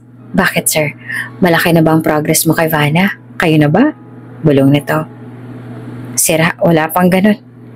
So, wala pa. Ibig sabihin may bala kang maging kayo? Ewan, hindi ko pa alam. Bigla namang tumayo si Elias. Basta yung utos ko ha. Gusto kong hindi makalapit yung Dave na yun kay Vanna. Naiintindihan mo? Seryosong sabi ni Elias. Yes boss, masusunod. Ani ni Billy, sabay saludo kay Elias. Natawa naman si Elias sa kinilos ni Billy. Sige na, pupuntahan ko na si Lolo. Paalam na Elias at nagtungo na sa kanyang Lolo Juan. Napailing na lamang si Billy sabay sabi, Sir Elias, ayaw pang aminin, nagsiselos lang siya kay Dave. Wika nito. Nagtungo naman si Elias sa kanyang lolo. Kumatok ito sa kwarto ni Juan bago pumasok. Lolo, bati ng binata. Hahakbang palang papasok si Elias ay hinugupit na ito ni Juan ang kanyang baston. Ikaw na bata ka. Kailan ka pa natutong magsinungaling sa akin, ha? Hanggang kailan mo itatago na kasal na kayo ni Vanna? Hindi mo malang ako inimbitahan sa kasal ninyo. Eh baka nakakalimutan mo ako nagpalaki sa'yo. Ako ang lolo mo. Daing ng matanda habang panayang hataw nito ng kanyang baston sa apo. Lolo, sandali lang. Pakinggan niyo po muna ako. Lolo, tulong! Sigaw ni Juan. Nang dahil sa sigaw ni Elias, ay naalarma ang lahat ng kasambahay at inawat ang matanda sa paghahampas ng baston kay Elias. Nang kalmado ng lahat, ay saka pinakinggan ng matanda ang kanyang apo. Lo, hindi naman totoo mag-asawa na kami ni Vanna.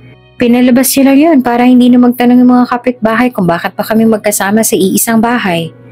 Paliwanag ni Elias. Ay kung gusto nyo, kukuha ako ng senumar para mapatunayan na walang kasal na naganap. Dagdag pa ng binata. Nakatitig lang noon si Juan, tila hindi nito naniniwala sa kanyang apo. Hindi naman ako nagagalit dahil sa kasal na kayo ni Vanna. Sa isang banda natutuwa nga ako na malaman kong kasal na kayo pero ang kinakasama lang ng loob ko ay wala ako sa kasal ninyo. Niihatid ka sa altar, hindi ko nagawa. Daing ni Juan. Lo, wala nga pong kasal. Sinabi naman namin yun para wala na silang tanong. At kung magpakasal man kami ni Vanna, hindi ko po ipagkakait sa inyo na malaman yon.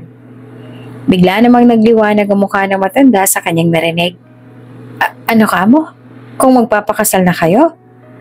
Ang ibig sabihin ba nito, apo, ay may relasyon na kayo ni Vanna? Wala pa? Ay basta lo, hayaan niyo na lang po muna ako sa diskarte ko. Pakiusap na Elias. Pero mahal mo na si Vanna, apo. Yung totoo ha?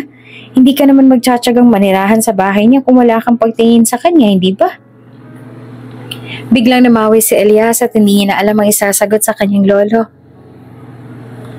Mahal ko nga ba si Vanna?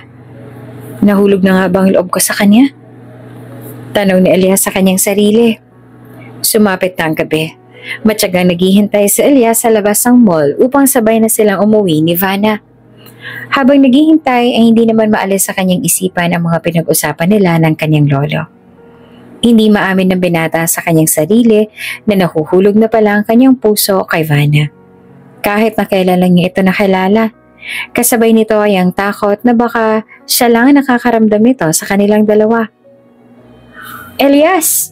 Tawag ng isang babae mula sa kung saan. Hinanap na Elias kung sino ang tumawag sa kanya hanggang nakita niya si Berna, ang bisor ni Vanna. What brings you here? Masungit na tanong ni Berna. Magandang gabi po, hinihintay ko lang po si Vanna. Mabilis sa sagot naman ni Elias. Oh, I see. Wika ni Berna. Tiningnan ni Berna sa Elias mula ulo hanggang paa. At doon niya lang napagtanto na mas kumisig pa si Elias. And why? Usisa ni Berna. Kasi kasintahan ko siya, kaya dapat lang po sigurong sinusundo ko siya. So kayo na. Tanong ni Berna. Ngumiti lang si Elias, sasagot pa sana ito, ngunit nakita niya na si Vanna habang siya ay kinakawayan. Ma'am Berna, sige po, mauna na po ako at andyan na po kasi yung girlfriend ko. Paalam naman ito at nilagpasan ni Berna upang salubungin si Vanna. Kitang-kita ni Berna kung gaanong kalaki ang ngiti ni Vanna nang makita sa Elias. Agad namang kinuha ni Elias ang bag ni Vanna at sabay silang naglakad papuntang sakayan. Habang naglalakad ang dalawa ay nagkakwentuhan sila at nagtatawanan. Ma'am, sino pong tinatanaw ninyo?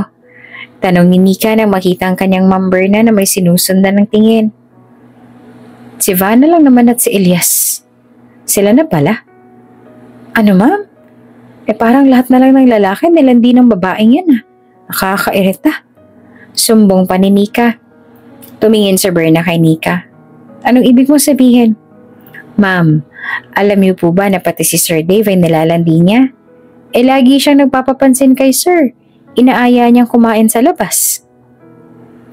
Ha? Sige Nika, kumalap ka ng ebidensya. Kung nakaligtas siya sa suspensyon ng dahil kay Elias, tingnan ko lang kung maililigtas siya ng mga lalaki niya kung termination ng ipapataw ko sa kanya.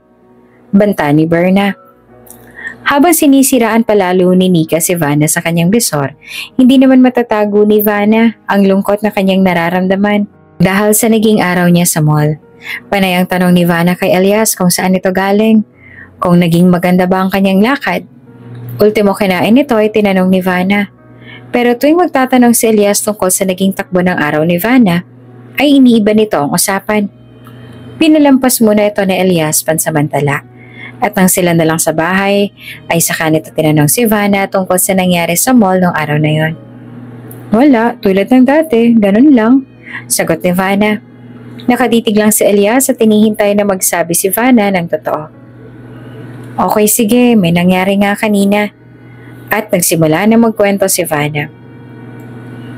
Napapagod na kasi ako sa mga pinapagawa nila sa akin eh. Ako na lang gumagawa ng lahat tapos konting pagkakamali lang akala mo mortal na kasalanan ang nagawa ko. Daing ni Vanna at pumatak na unti-unti ang mga luha nito na kanina pa niyang pinipigilan. Kung dati ay paminsan-minsan lang naman lamangan ni Nika si Vanna, ngayon ay halos araw-araw niya na itong ginagawa. Tila alila na si Nika ni Vanna sa mall. Lahat ng kanyang trabaho ay pinapasa nito kay Vanna. Kahit ang iba nilang kasama ay napansin ang ganitong gawain ni Nika. Ngunit walang makapagsalita sa kanila dahil alam nilang paborito ni Berna si Nika at nanay ni Berna ang HR head. Tikom ang kanila mga bibig. Hindi naman sila makapagsumbong sa iba pa nakakataas dahil natatakot silang mapag-initan. Tulad na lang kanina. Hindi ko nalang nirefillan kaagad yung biskwit na minomonitor ni Nika. Abot langit na agad ang sigaw sa akin ni Ma'am Berna. Hanggang sa nasagot ko na siya kung bakit ako. Hindi ba dapat si Nika yung pagalitan niya dahil area naman yun? Pero sa huli, ako pa rin ang may merit. Hindi na nga nila nakikita yung mga paghihirap ko dahil dahil hindi ako katulad nilang sip-sip. Na tuwing umaga, pagpasok, may pagkaing dala-dala pang sukol, may dalang regalo o kung anumang pampalakas sa head. Ganun ba ang labanan? Pero pagdating naman sa trabaho, wala. Panay utos sa tamad. Bakit ang unfair? Tuluyan na nga umiyak si Vanna sa harapan ni Elias. Niyakap naman ng mahigpit ni Elias si Vanna. Shhh! Sige, iyak mo lang yan. Nakakapagod na umiyak. Kaso anong gagawin ko? Parang gusto ko na mag-resign. Ayoko na sa trabaho ko. Umiiyak na tong sabi. Tahimik man si Elias ang oras na yon ay tila ba parang sasabog na rin ang kanyang puso sa galit. Hindi lubos akalain ni Elias na ganito na kalala ang nangyayari sa pagitan ni Vanna, Berna at Nika. Nang dahil sa kakaiyak ay nakatulog na nga si Vanna sa kanlungan ni Elias. Humihikbi pa rin ito kahit na tulog siya na dahil sa naipong sama ng loob. Nakatitig naman noon si Elias sa kawalan at malalim ang iniisip. Kinabukasan, maayos ng pakiramdam ni Vanna. Handa na ulit itong sumabak sa laban ng buhay. Sure ka? Kaya mong pumasok? Parang kagabi lang ay iyak ka ng iyak. Hindi ka na nga nakakain ng hapunan dahil nakatulog ka na sa pag-iyak. Nag-aalalang tanong ni Elias. Isang matamis na ngiti naman ang ipinakita ni Vanna. Ano ka ba? Iiyak ako pero hindi naman ako susuko, no? Oo, napapagod na ako pero kanina kasi parang hindi pa yun yung turning point ko para layasan sila. Marami pa akong pinanghihinayangan. Hindi naman tayo mayaman para gawing dahilan na pag hindi na kaya, resign ka agad. Nakuha pa nga ni Vanna na magbiro ng mga oras na yon na siya namang hinangaan ni Elias. Wait, teka lang, hindi to pwede ma'am. Bakit ako ang matatanggal? Hindi ba ang plano natin ay si Vanna? Gulat na gulat ang tanong ni Nika. Ilang araw nakalipas matapos bumuhos ang luha ni Vanna sa harapan ni Elias, ay tahimik na gumawa ng aksyon sa Elias. At sa tulong ito ni Billy, bilang isa sa mga head, ay tiningnan ni Billy ang performance sa mga empleyado. Nagkataon kasi nagkasakit si Berna kaya si Billy ang nag-sub sa kanya. Sa mga araw na yon, nagkaroon ng pagkakataon si Billy na obserbahan si Nika. Madalas na maglibot si Billy tulad ng kanyang ginagawa sa kanyang mga tao kaya hindi masasabing binabantayan niya si Vanna at ang mga kilos ni Nika. Hindi man naninito si Billy ay nakatantos naman ito sa kanyang listahan. Mga late, overbreaks at mga tambay ni Nika sa kanyang nakikita. Binalaan na si Nika ng mga tao ni Billy na hindi man naninita si Billy sa harap ng maraming tao ay bigla na lang ito nagbababa ng memo o hindi naman kaya ay kakausapin ng personal upang mapagsabihan. Hindi naman naniwala si Nika sa mga sinabing iyon dahil alam niyang malakas siya kay Berna at hindi siya pababayaan nito kaya tuloy pa rin ang kanyang ginagawa kahit na harap-harapan na siyang nakikita ni Billy na inuutusan si Vanna. Hanggang sa nakabalik ng muli si Berna at ito kaagad ang bumungad sa kanya. Ang termination paper ni Nika. Hindi ko nga rin alam kung ano nangyari. Pinasa ko na kay mama ang reports ko para kay Vanna, para siyang ma-terminate. Pero ilang linggo lang ako nawala, ikaw ang binabaan nila ng termination paper? O wala akong alam dito. Hindi naman matanggap ni Nika na siya ang natanggal kesa kay Vanna. Nabalitaan ang lahat ang nangyari. May mga natuwa dahil sa wakas ay natanggap na rin ni Nika ang parusa niya dahil sa panlalamang sa ibang tao. Hey Vanna, kamusta ka na? Tanong ni Vave kay Vanna nang minsan silang magkadaupang palad sa hallway. Ayos naman po sir, maikling tugon naman ni Vanna. Wanna go have lunch with me? Isama mo na rin si Mela if you want. Alok ni Dave. Ay sir, pasensya na po pero alam niyo naman po na may boyfriend ako at mahal ko po ang boyfriend ko kaya kung ano man po ang nais niyong ipahiwatig sa pag-aya niyo sa akin na kumain sa labas, ihatid pa uwi o kung ano pa man, hindi niyo po makukuha ang gusto niyong sagot sa akin. Diretsong sagot ni Vanna. Okay, fine. Mukhang loyal ka nga talaga kay Elias. Lumakad na pasulong si Dave at nilagpasan na lang si Vanna na parang walang nangyari. Sobra ng ilang na nararamdaman ni Vanna kay Dave. Kaya naman, diniretsa niya na ito upang tigilan na siya sa ginagawa nito sa kanya. Talaga? Sinabi mo yun? Bulat na tanong ni Elias habang sila'y kumakain. Oo, sinabi ko yun. Para tantanan niya na ako. Iba rin kasi ang pakiramdam ko kay Sir Dave tuwing umaaligid siya sa akin eh. Huwag mo sanang isipin na nagmamaganda ako o kung ano pa man ah. Oo, tunay naman na gwapo si Sir Dave pero hindi naman ako isa sa mga babaeng mahuhulog sa mga bitag niya.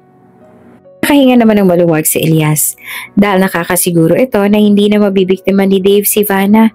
Lihim itong ngumiti habang si Vanna naman ay hinihintay ang komento ni Elias. Wala kang sasabihin? Tanong ni Vanna.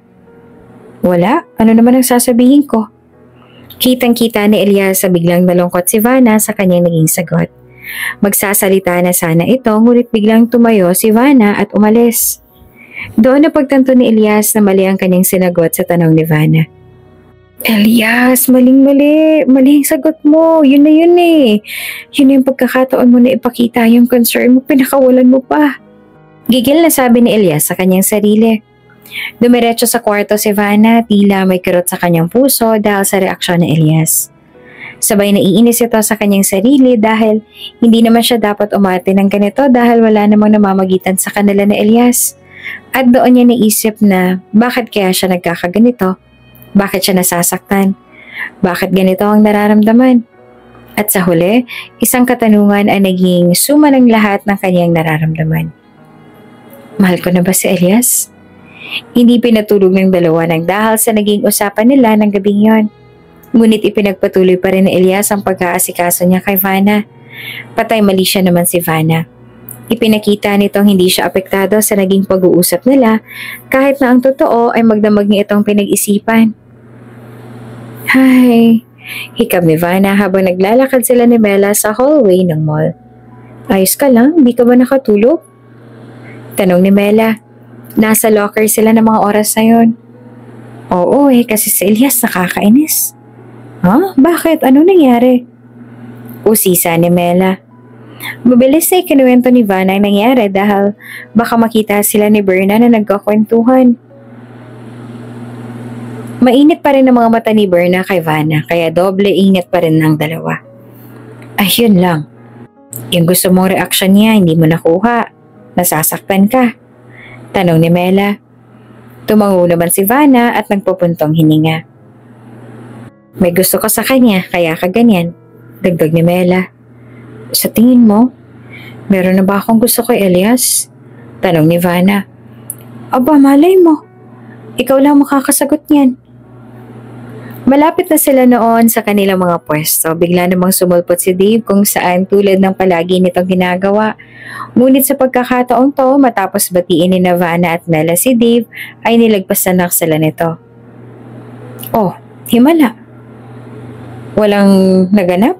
Puna ni Mela. Ayaw mo na umepekto yung ginawa ko sa kanya. At least tatantanan niya na ako. Sabit ni Vanna.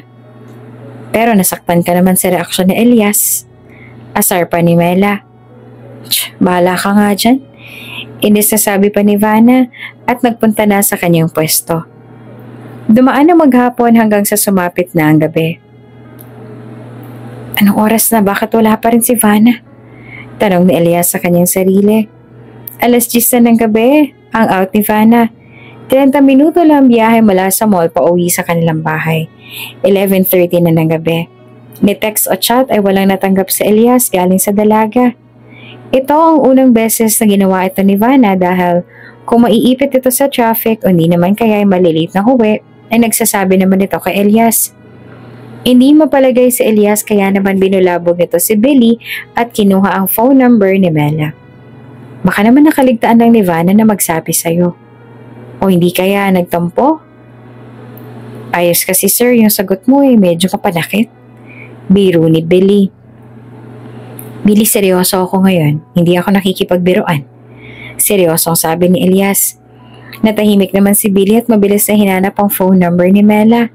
Nang mibigay niya ito kay Elias ay tinawagan nito kaagad si Mela. Ngunit sinabi ni Mela na hindi sila sabay umuwi ni Vanna dahil nagkaroon ng emergency sa kanila kanina kaya half day lang ito.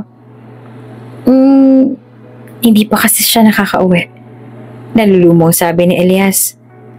Ano? Teka lang Elias, baka kung ano na nangyari sa kaibigan ko. Natatarantang sabi ni Mela. Minahon ka Mela, ganito. Kailangan nating magtulungan para mahanap si Vanna. Hindi ko mapapatawad ang sarili ko kung may nangyaring masama sa kanya. Ani ni Elias. Agad itong umalis ang bahay at nagtungo sa mansyon. Pagkarating nito sa mansyon ay diretso agad ito kay Billy at sinabi ang kanyang nalaman. Tingnan mo lahat ng CCTV sa mall. Ngayon na. Tapos sunduin mo si Mela. Tatawagan namin isa-isang lahat ng pwedeng puntahan ni Vanna. Ani ni Elias. Hindi pa natin pwede itong i-report sa pulis ang nangyari. 24 hours pa bago ma-declare na missing person si Vanna. Billy, hindi ko kayang maghintay lang. Nag-aalala lang sabi ni Elias. Nagulat naman si Mela dahil mismong si Billy pa ang sumundo sa kanya matapos ay dinala siya sa isang mansyon. Pagkapasok sa mansyon ay laking gulat ni Mela na nandun si Elias. Kausap ang isang matandang si Juan. Na tila pamilyar ang itsura. Nandoon din ang ilang mga lalaki nakatutok sa kanilang laptop na tila may pinapanood. Pinaupo ni Billy si Mela sa sofa. Kinuha ng maiinom. Inobserbahan lang ni Mela ang mga tao sa kanyang paligid. At nakadagdag pa ito sa kanyang iniisip bukod sa pagkawala ng kanyang kaibigan.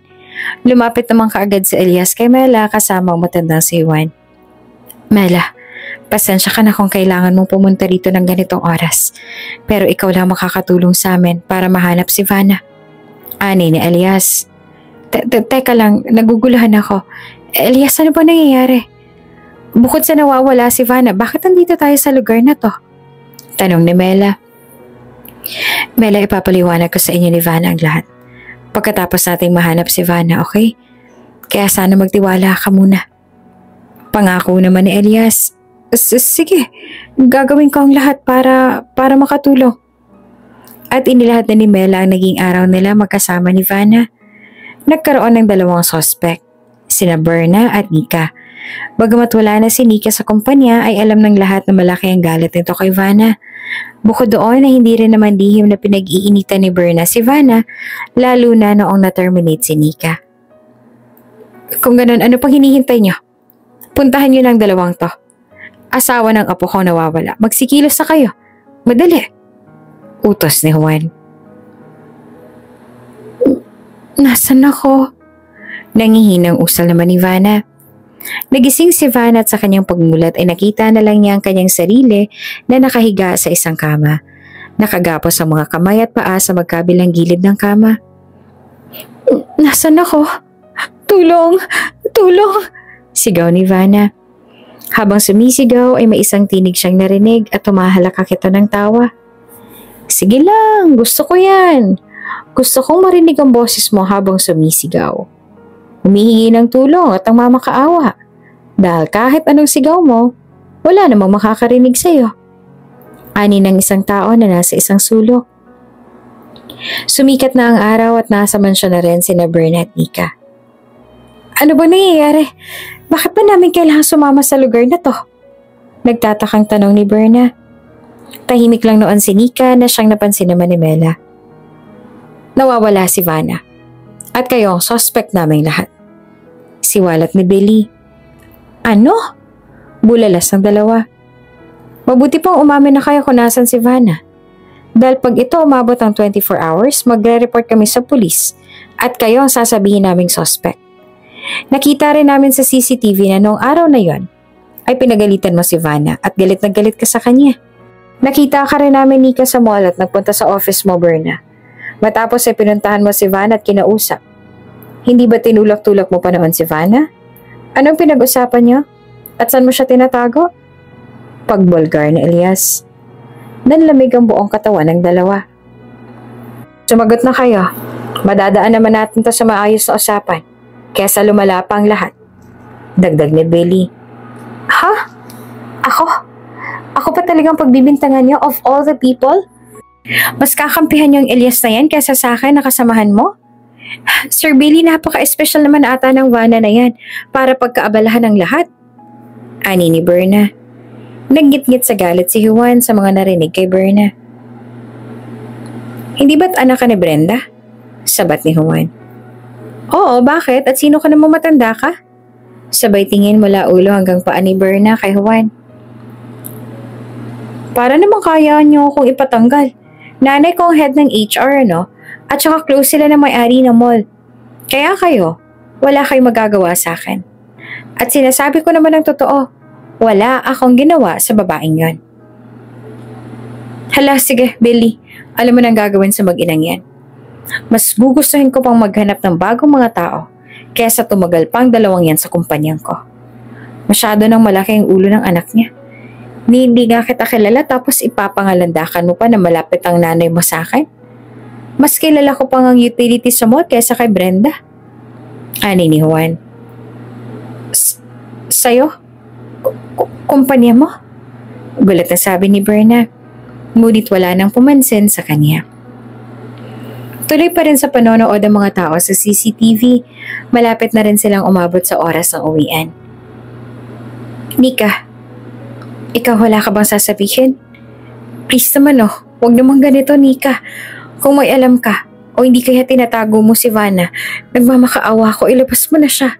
Huwag ka namang gumawa ng mga bagay na ikakapahamak mo. Pakiusap ni Mela. Ngunit ikumpara ng bibig ni Nika. Nakatitig lang ito kay Mela. Hindi na alam na Elias ang gagawin. Lahat ng kakilala ni Vanna at Mela ay natawagan na niya. Kahit ang mga kamag-anak nito sa ibang lugar ay napagtanungan na rin niya. Pati nga mga kapitbahay nila ay nagawa niya ng isa-isahin. Ngunit ni isa ay walang nakakaalam kung nasaan si Vanna. Habang tuliro ang lahat sa paghahanap, nababalot naman ng takot si Vanna. Please, huwag mo ko sasaktan. Maawa ka sa akin, please. Umiiyak na sabi ni Vanna. Masyado ka kasing pakipot. Ayan tuloy. Yung halimaw sa loob ko ang lumabas. Kung sumama ka sa akin noon pa man at pumayag sa lahat ng gusto ko, di sana hindi na tayo aabot sa ganito. At tinabihan ni Dave si Vanna sa kama at hinaplos ang pisngi nito. Tumulo na nga ang luha ni Vanna sa takot. Huwag po, maawa po kayo sa akin. Umiiyak na ang sabi. Halos mabaliw na si Elias sa pag-aalala. Bawat segundo na lumilipas ay kung ano ang tumatakbo sa kanyang isipan. Lolo, may nakaalam kaya ng tunay kong pagkatao? At kinidnap nila si Vanna para humingi ng pera? Maglabas na kaya tayo ng money reward? 1 billion? Hindi, 3. O kahit buong savings at pera ko pa sa bangko, ibalik lang nila si Vanna ng ligtas. Tarantang sabi ni Elias. Lumapit si Juan. Apo, huminahon ka. Kailangan mong maging matatag. Mahahanap din natin si Vanna. Gagawin natin ang lahat. Ani ni Juan. Sir, may babaeng kasama si Vanna sa labas ng mall. Ito, sinabayan siya maglakad. Biglang sabi ng isa sa nanonood ng CCTV mula pa kaninang madaling araw. Lumapit ang lahat kahit si Berna upang tingnan. Tanging si Nika na lamang natira sa upuan at biglang namatla. Kaya bang i-zoom kung sinong babaeng yan? Nahagip pa sa CCTV ang mukha? Sunod-sunod na tanong ni Elias. Zinom naman ito ng lalaki. At unang tingin pa lang ay nakilala na nila ang babaeng sumabay sa paglalakad kay Vanna. Nika! Gigil na sabi ni Mela. Humangos itong lumapit kay Nika at pinagsasampal ito. Anong ginawa mo sa kaibigan ko? Sabihin mo na kung ayaw mong burahin ko ang mukha mo sa pamamagitan ng mga sampal ko. Sabit nito habang patuloy ang pagsampal at pagsabunot kay Nika. Inawat naman ito ng lahat. Hindi makapaniwala si Berna sa kanyang nalaman. Hindi ko naman alam na hahanto ang lahat sa ganito. Patawarin niyo ako. Pag-amin ni Nika. Mayroong lihim na relasyon si Dave at Nika. Ngunit na mapansin ni Dave na si Vanna ay nabaling ang atensyon nito sa dalaga at nabaliwala na si Nika. Galit na galit naman si Nika kaya naman gano'n na lang ang trato niya sa dalaga hanggang sa siya ay ma-terminate sa trabaho. Sinisi niya ang lahat sa kamalasang naranasan niya mula kay Vanna. Ngunit isang araw ay muli siyang kinausap ni Dave. Muli silang nagkaroon ng relasyon. At sabi ni Dave sa kanya ay tutulungan siyang makaganti kay Vanna. Nabuo ang planong pagdukot kay Vanna at naging matagumpay naman ito. Sinabayan niya si Vanna na maglakad. Kunwaring humihingi ito ng tawad sa kanyang mga nagawa. Kumain pa nga sila sa pinakamalapit na fast food. At doon nilagyan ni Nika ang inumin ni Vanna ng gamot kung saan nahilo ito ng sobra hanggang sa nawalan na ito ng malay. Inihatid ni Nika si Vanna sakay ng taxi sa isang bahay. Liblib ang lugar at maraming pasikot-sikot. Ang buong akala ni Nika ay tatakutin lang nila si Vanna. Ngunit hindi pala. Ginamit lang pala siya ni Dave upang makuha si Vanna. Pinaalis na siya ni Dave at pinagsarahan pa ng pinto. Nakita ni Nika kung gaanong kaagresibo si Dave nang mahawakan si Vanna, kaya natakot din ito sa kanyang kaligtasan. Akala ko hindi ako makukonsensya dahil sa wakas nakaganti na rin ako kay Vanna, pero noong nakita ko si Dave habang karga niya si Vanna, para siyang ibang tao. Parang ang tagal niyang inaasam si Vanna. Siwalat pa ni Nika. Ano? Bakit ngayon mo lang sinabi? Bakit ngayon ka lang nagsalita? At napasuntok na lang sa Elias sa mesa. Nabutas pa nito dahil sa lakas. Nagimbalang lahat at lalong namutla si Nika. Sumama ka sa akin. Dalhin mo ako kung nasaan si Vanna. Wika ni Elias. Samantala, tila ninanamnam naman ni Dave ang pagtitig kay Vanna. Malagkit ang mga titig nito at tila hinuhubaran siya sa kanyang isipan. Nababalot ng takot si Vanna. Ngunit naisip nito na walang mangyayari kung siya ay iiyak na lamang. Kahit nanganganib na ang kanyang buhay ay pilit nitong kinalma ang sarili at umisip ng paraan upang makatakas. Mabuti na lang at biglang may tumawag kay Dave. Nilagyan nito ng busal ang bibig ni Vanna at saka lumabas ang kwarto. Vanna, hindi ito ang oras para umiyak. Kailangan mong maging matapang. Kailangan mong gumawa ng paraan para makaalis ka sa impyernong to. Ani ni Vanna sa kanyang sarili. Habang nag-iisip, ay sumagi sa isipan ni Vanna si Elias. Alam nito nag-aalala ito. Naiisip din ito ang nangyayari bago maganap ang pagdukot sa kanya. Isang pangako ang kanyang sinabi sa kanyang sarili. Pangako, gagawin ko ang lahat para makatakas. At pag nangyari yon, sasabihin ko ang nararamdaman ko kay Elias. Ayos lang kung hindi kami pareho ng nararamdaman. Ang mahalaga, masabi ko sa kanya kung gaano ko siya kamahal. Ilang minuto pa nga ang nakalipas at pumasok ng muli si Dave. Tila lalo itong naging agresibo kay Vanna at sinamantala ito ng dalaga para maisagawa ang naisip niyang plano. Aba, hindi ka na umiiyak ka. Anong ibig sabihin nito? Papayag ka na ba sa gusto kong mangyari?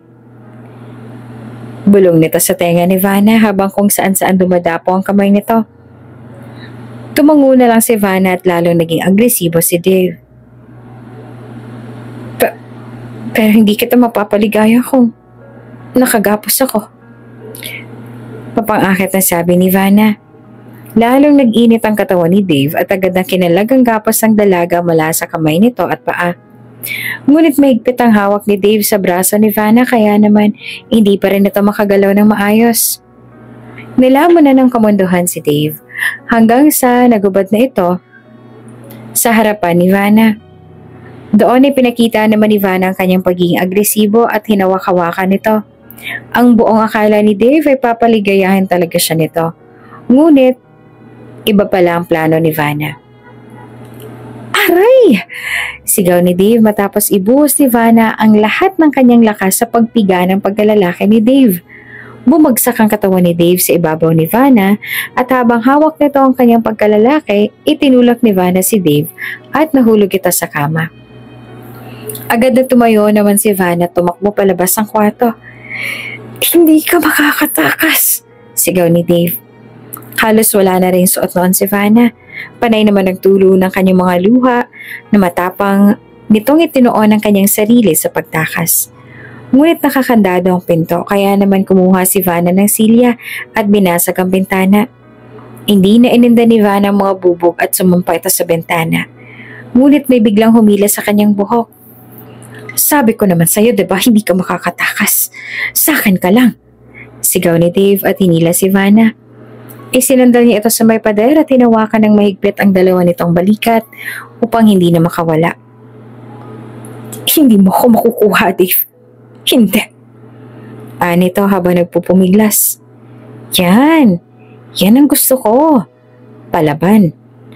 Baka nakakalimutan mo. Babae ka pa rin. Anito at sinuntok na ang sikmura ni Vanna. Nawala ng lakas si Vanna at kinuha nito ang pagkakataon ni Dave upang maangkin si Vanna. Ito ang bahay kung saan ko hinatid si Vanna. Pagturo ni Nika. Walang sabi-sabing lumabas ang kotse si Elias at pinasok ang gate ng bahay.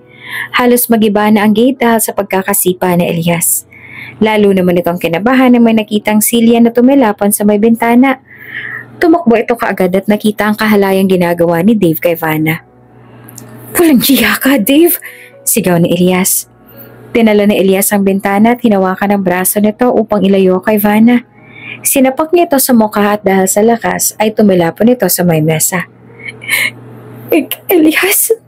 Umiiyak na sabi ni Vanna. Agad na pinuntahan ni Elias si Vanna at niyakap. Nandito na ako, Vanna. Nandito na ako. Sabit ni Elias. Nakulong si Dave at gayon din si Nika. Samantala ay nag-resign naman na si Berna. Hindi naman ito makapaniwala na ang hinamak niyang reliever at ang matandang nilait niya ay sila palang may-ari ng mall. Halos lumubog si Berna nang magpakilala si Juan at Elias. Gayon din ang kanyang ina na kusa na rin nag-resign dahil sa kahihiyan. Hindi rin makapaniwala si Mela at lalo na si Vanna nang sabihin ni Elias ang kanyang tunay na katauhan. Kasama na rin si Juan na siyang nag-umpisa ng lahat.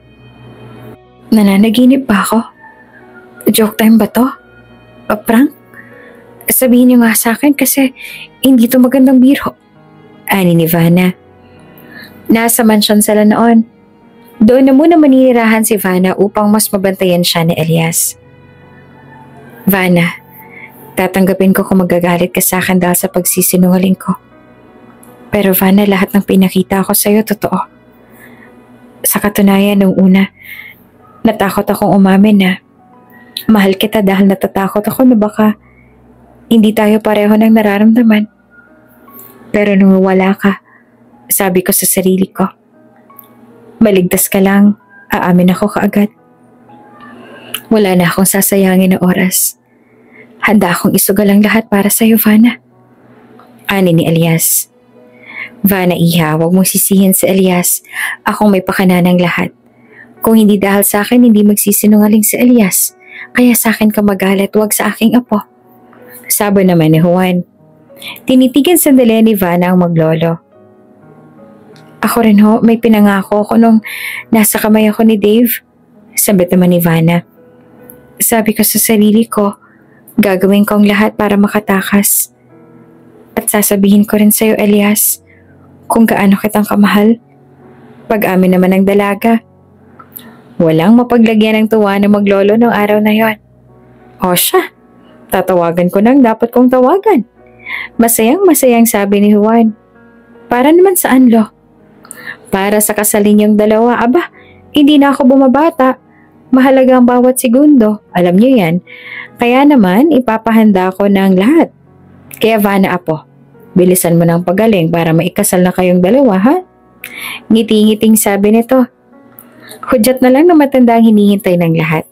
Matagal na nitong pinagplanuhan ang kasal ng dalawa. Mamimili na lang si Vanna at Elias ng kulay at ilang gusto pa nilang idagdag sa detalye para sa kanilang kasal.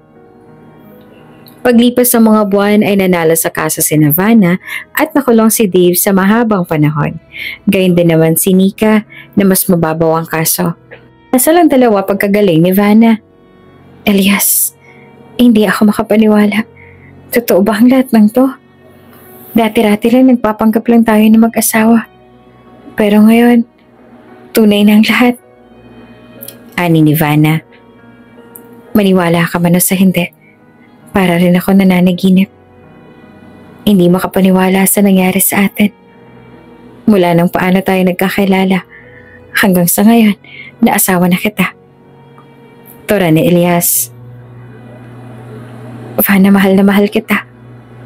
Dagdag pa nito, at hinalikan nito si Vanna sa mga labi. Ilang buwan pa nakalipas, nagdalang tao si Vanna at isa itong batang lalaki. Hay, isang magandang balita ito, natupad ng pangarap ko. Ang maabutan ko ang apo ko sa tuhod. Masayang sabi ni Juan. Anong balak niyong ipangalan sa aking apo? Tanong ng matanda. Nagkatingin na naman ang mag-asawa bago sumagot. Juan Eli po, Lolo. Tugon naman ni Elias.